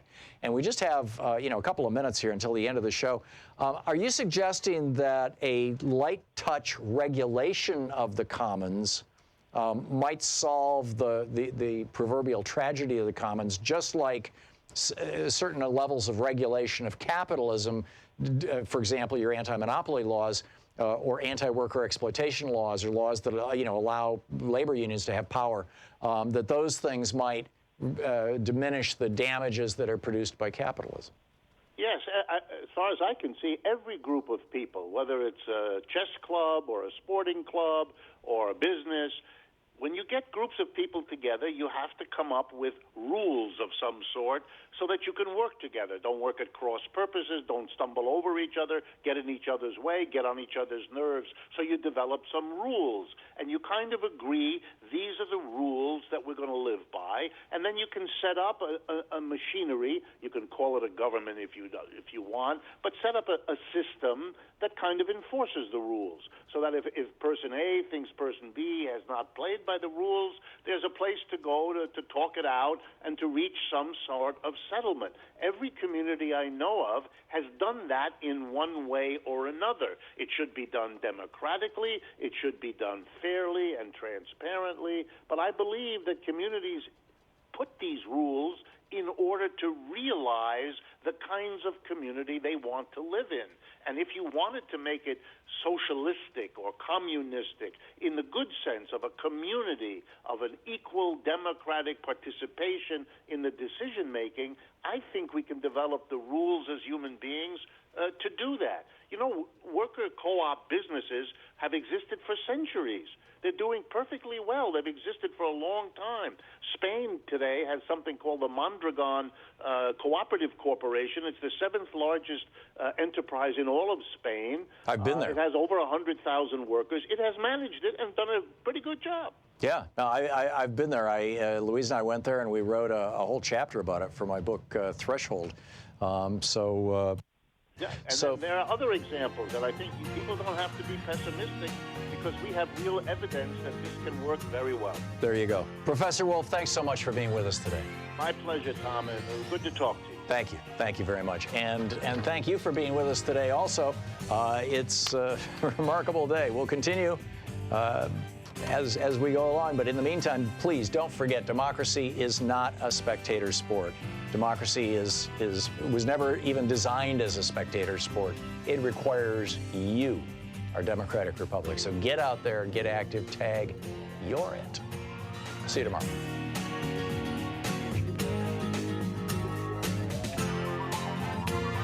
You've been listening to Thom Hartmann. For audio and video archives, visit ThomHartmann.com.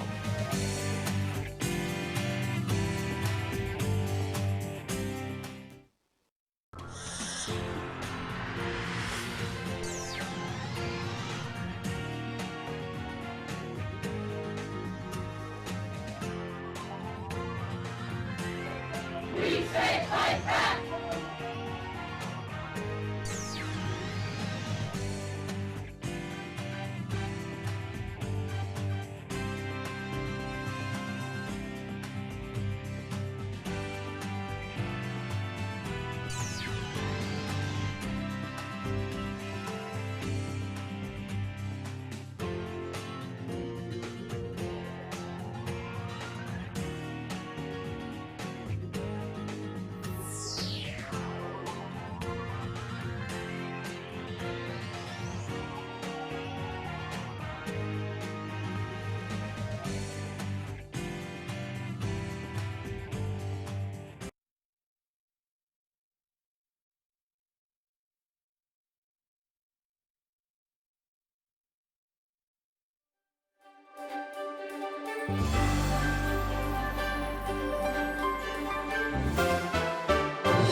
Bye.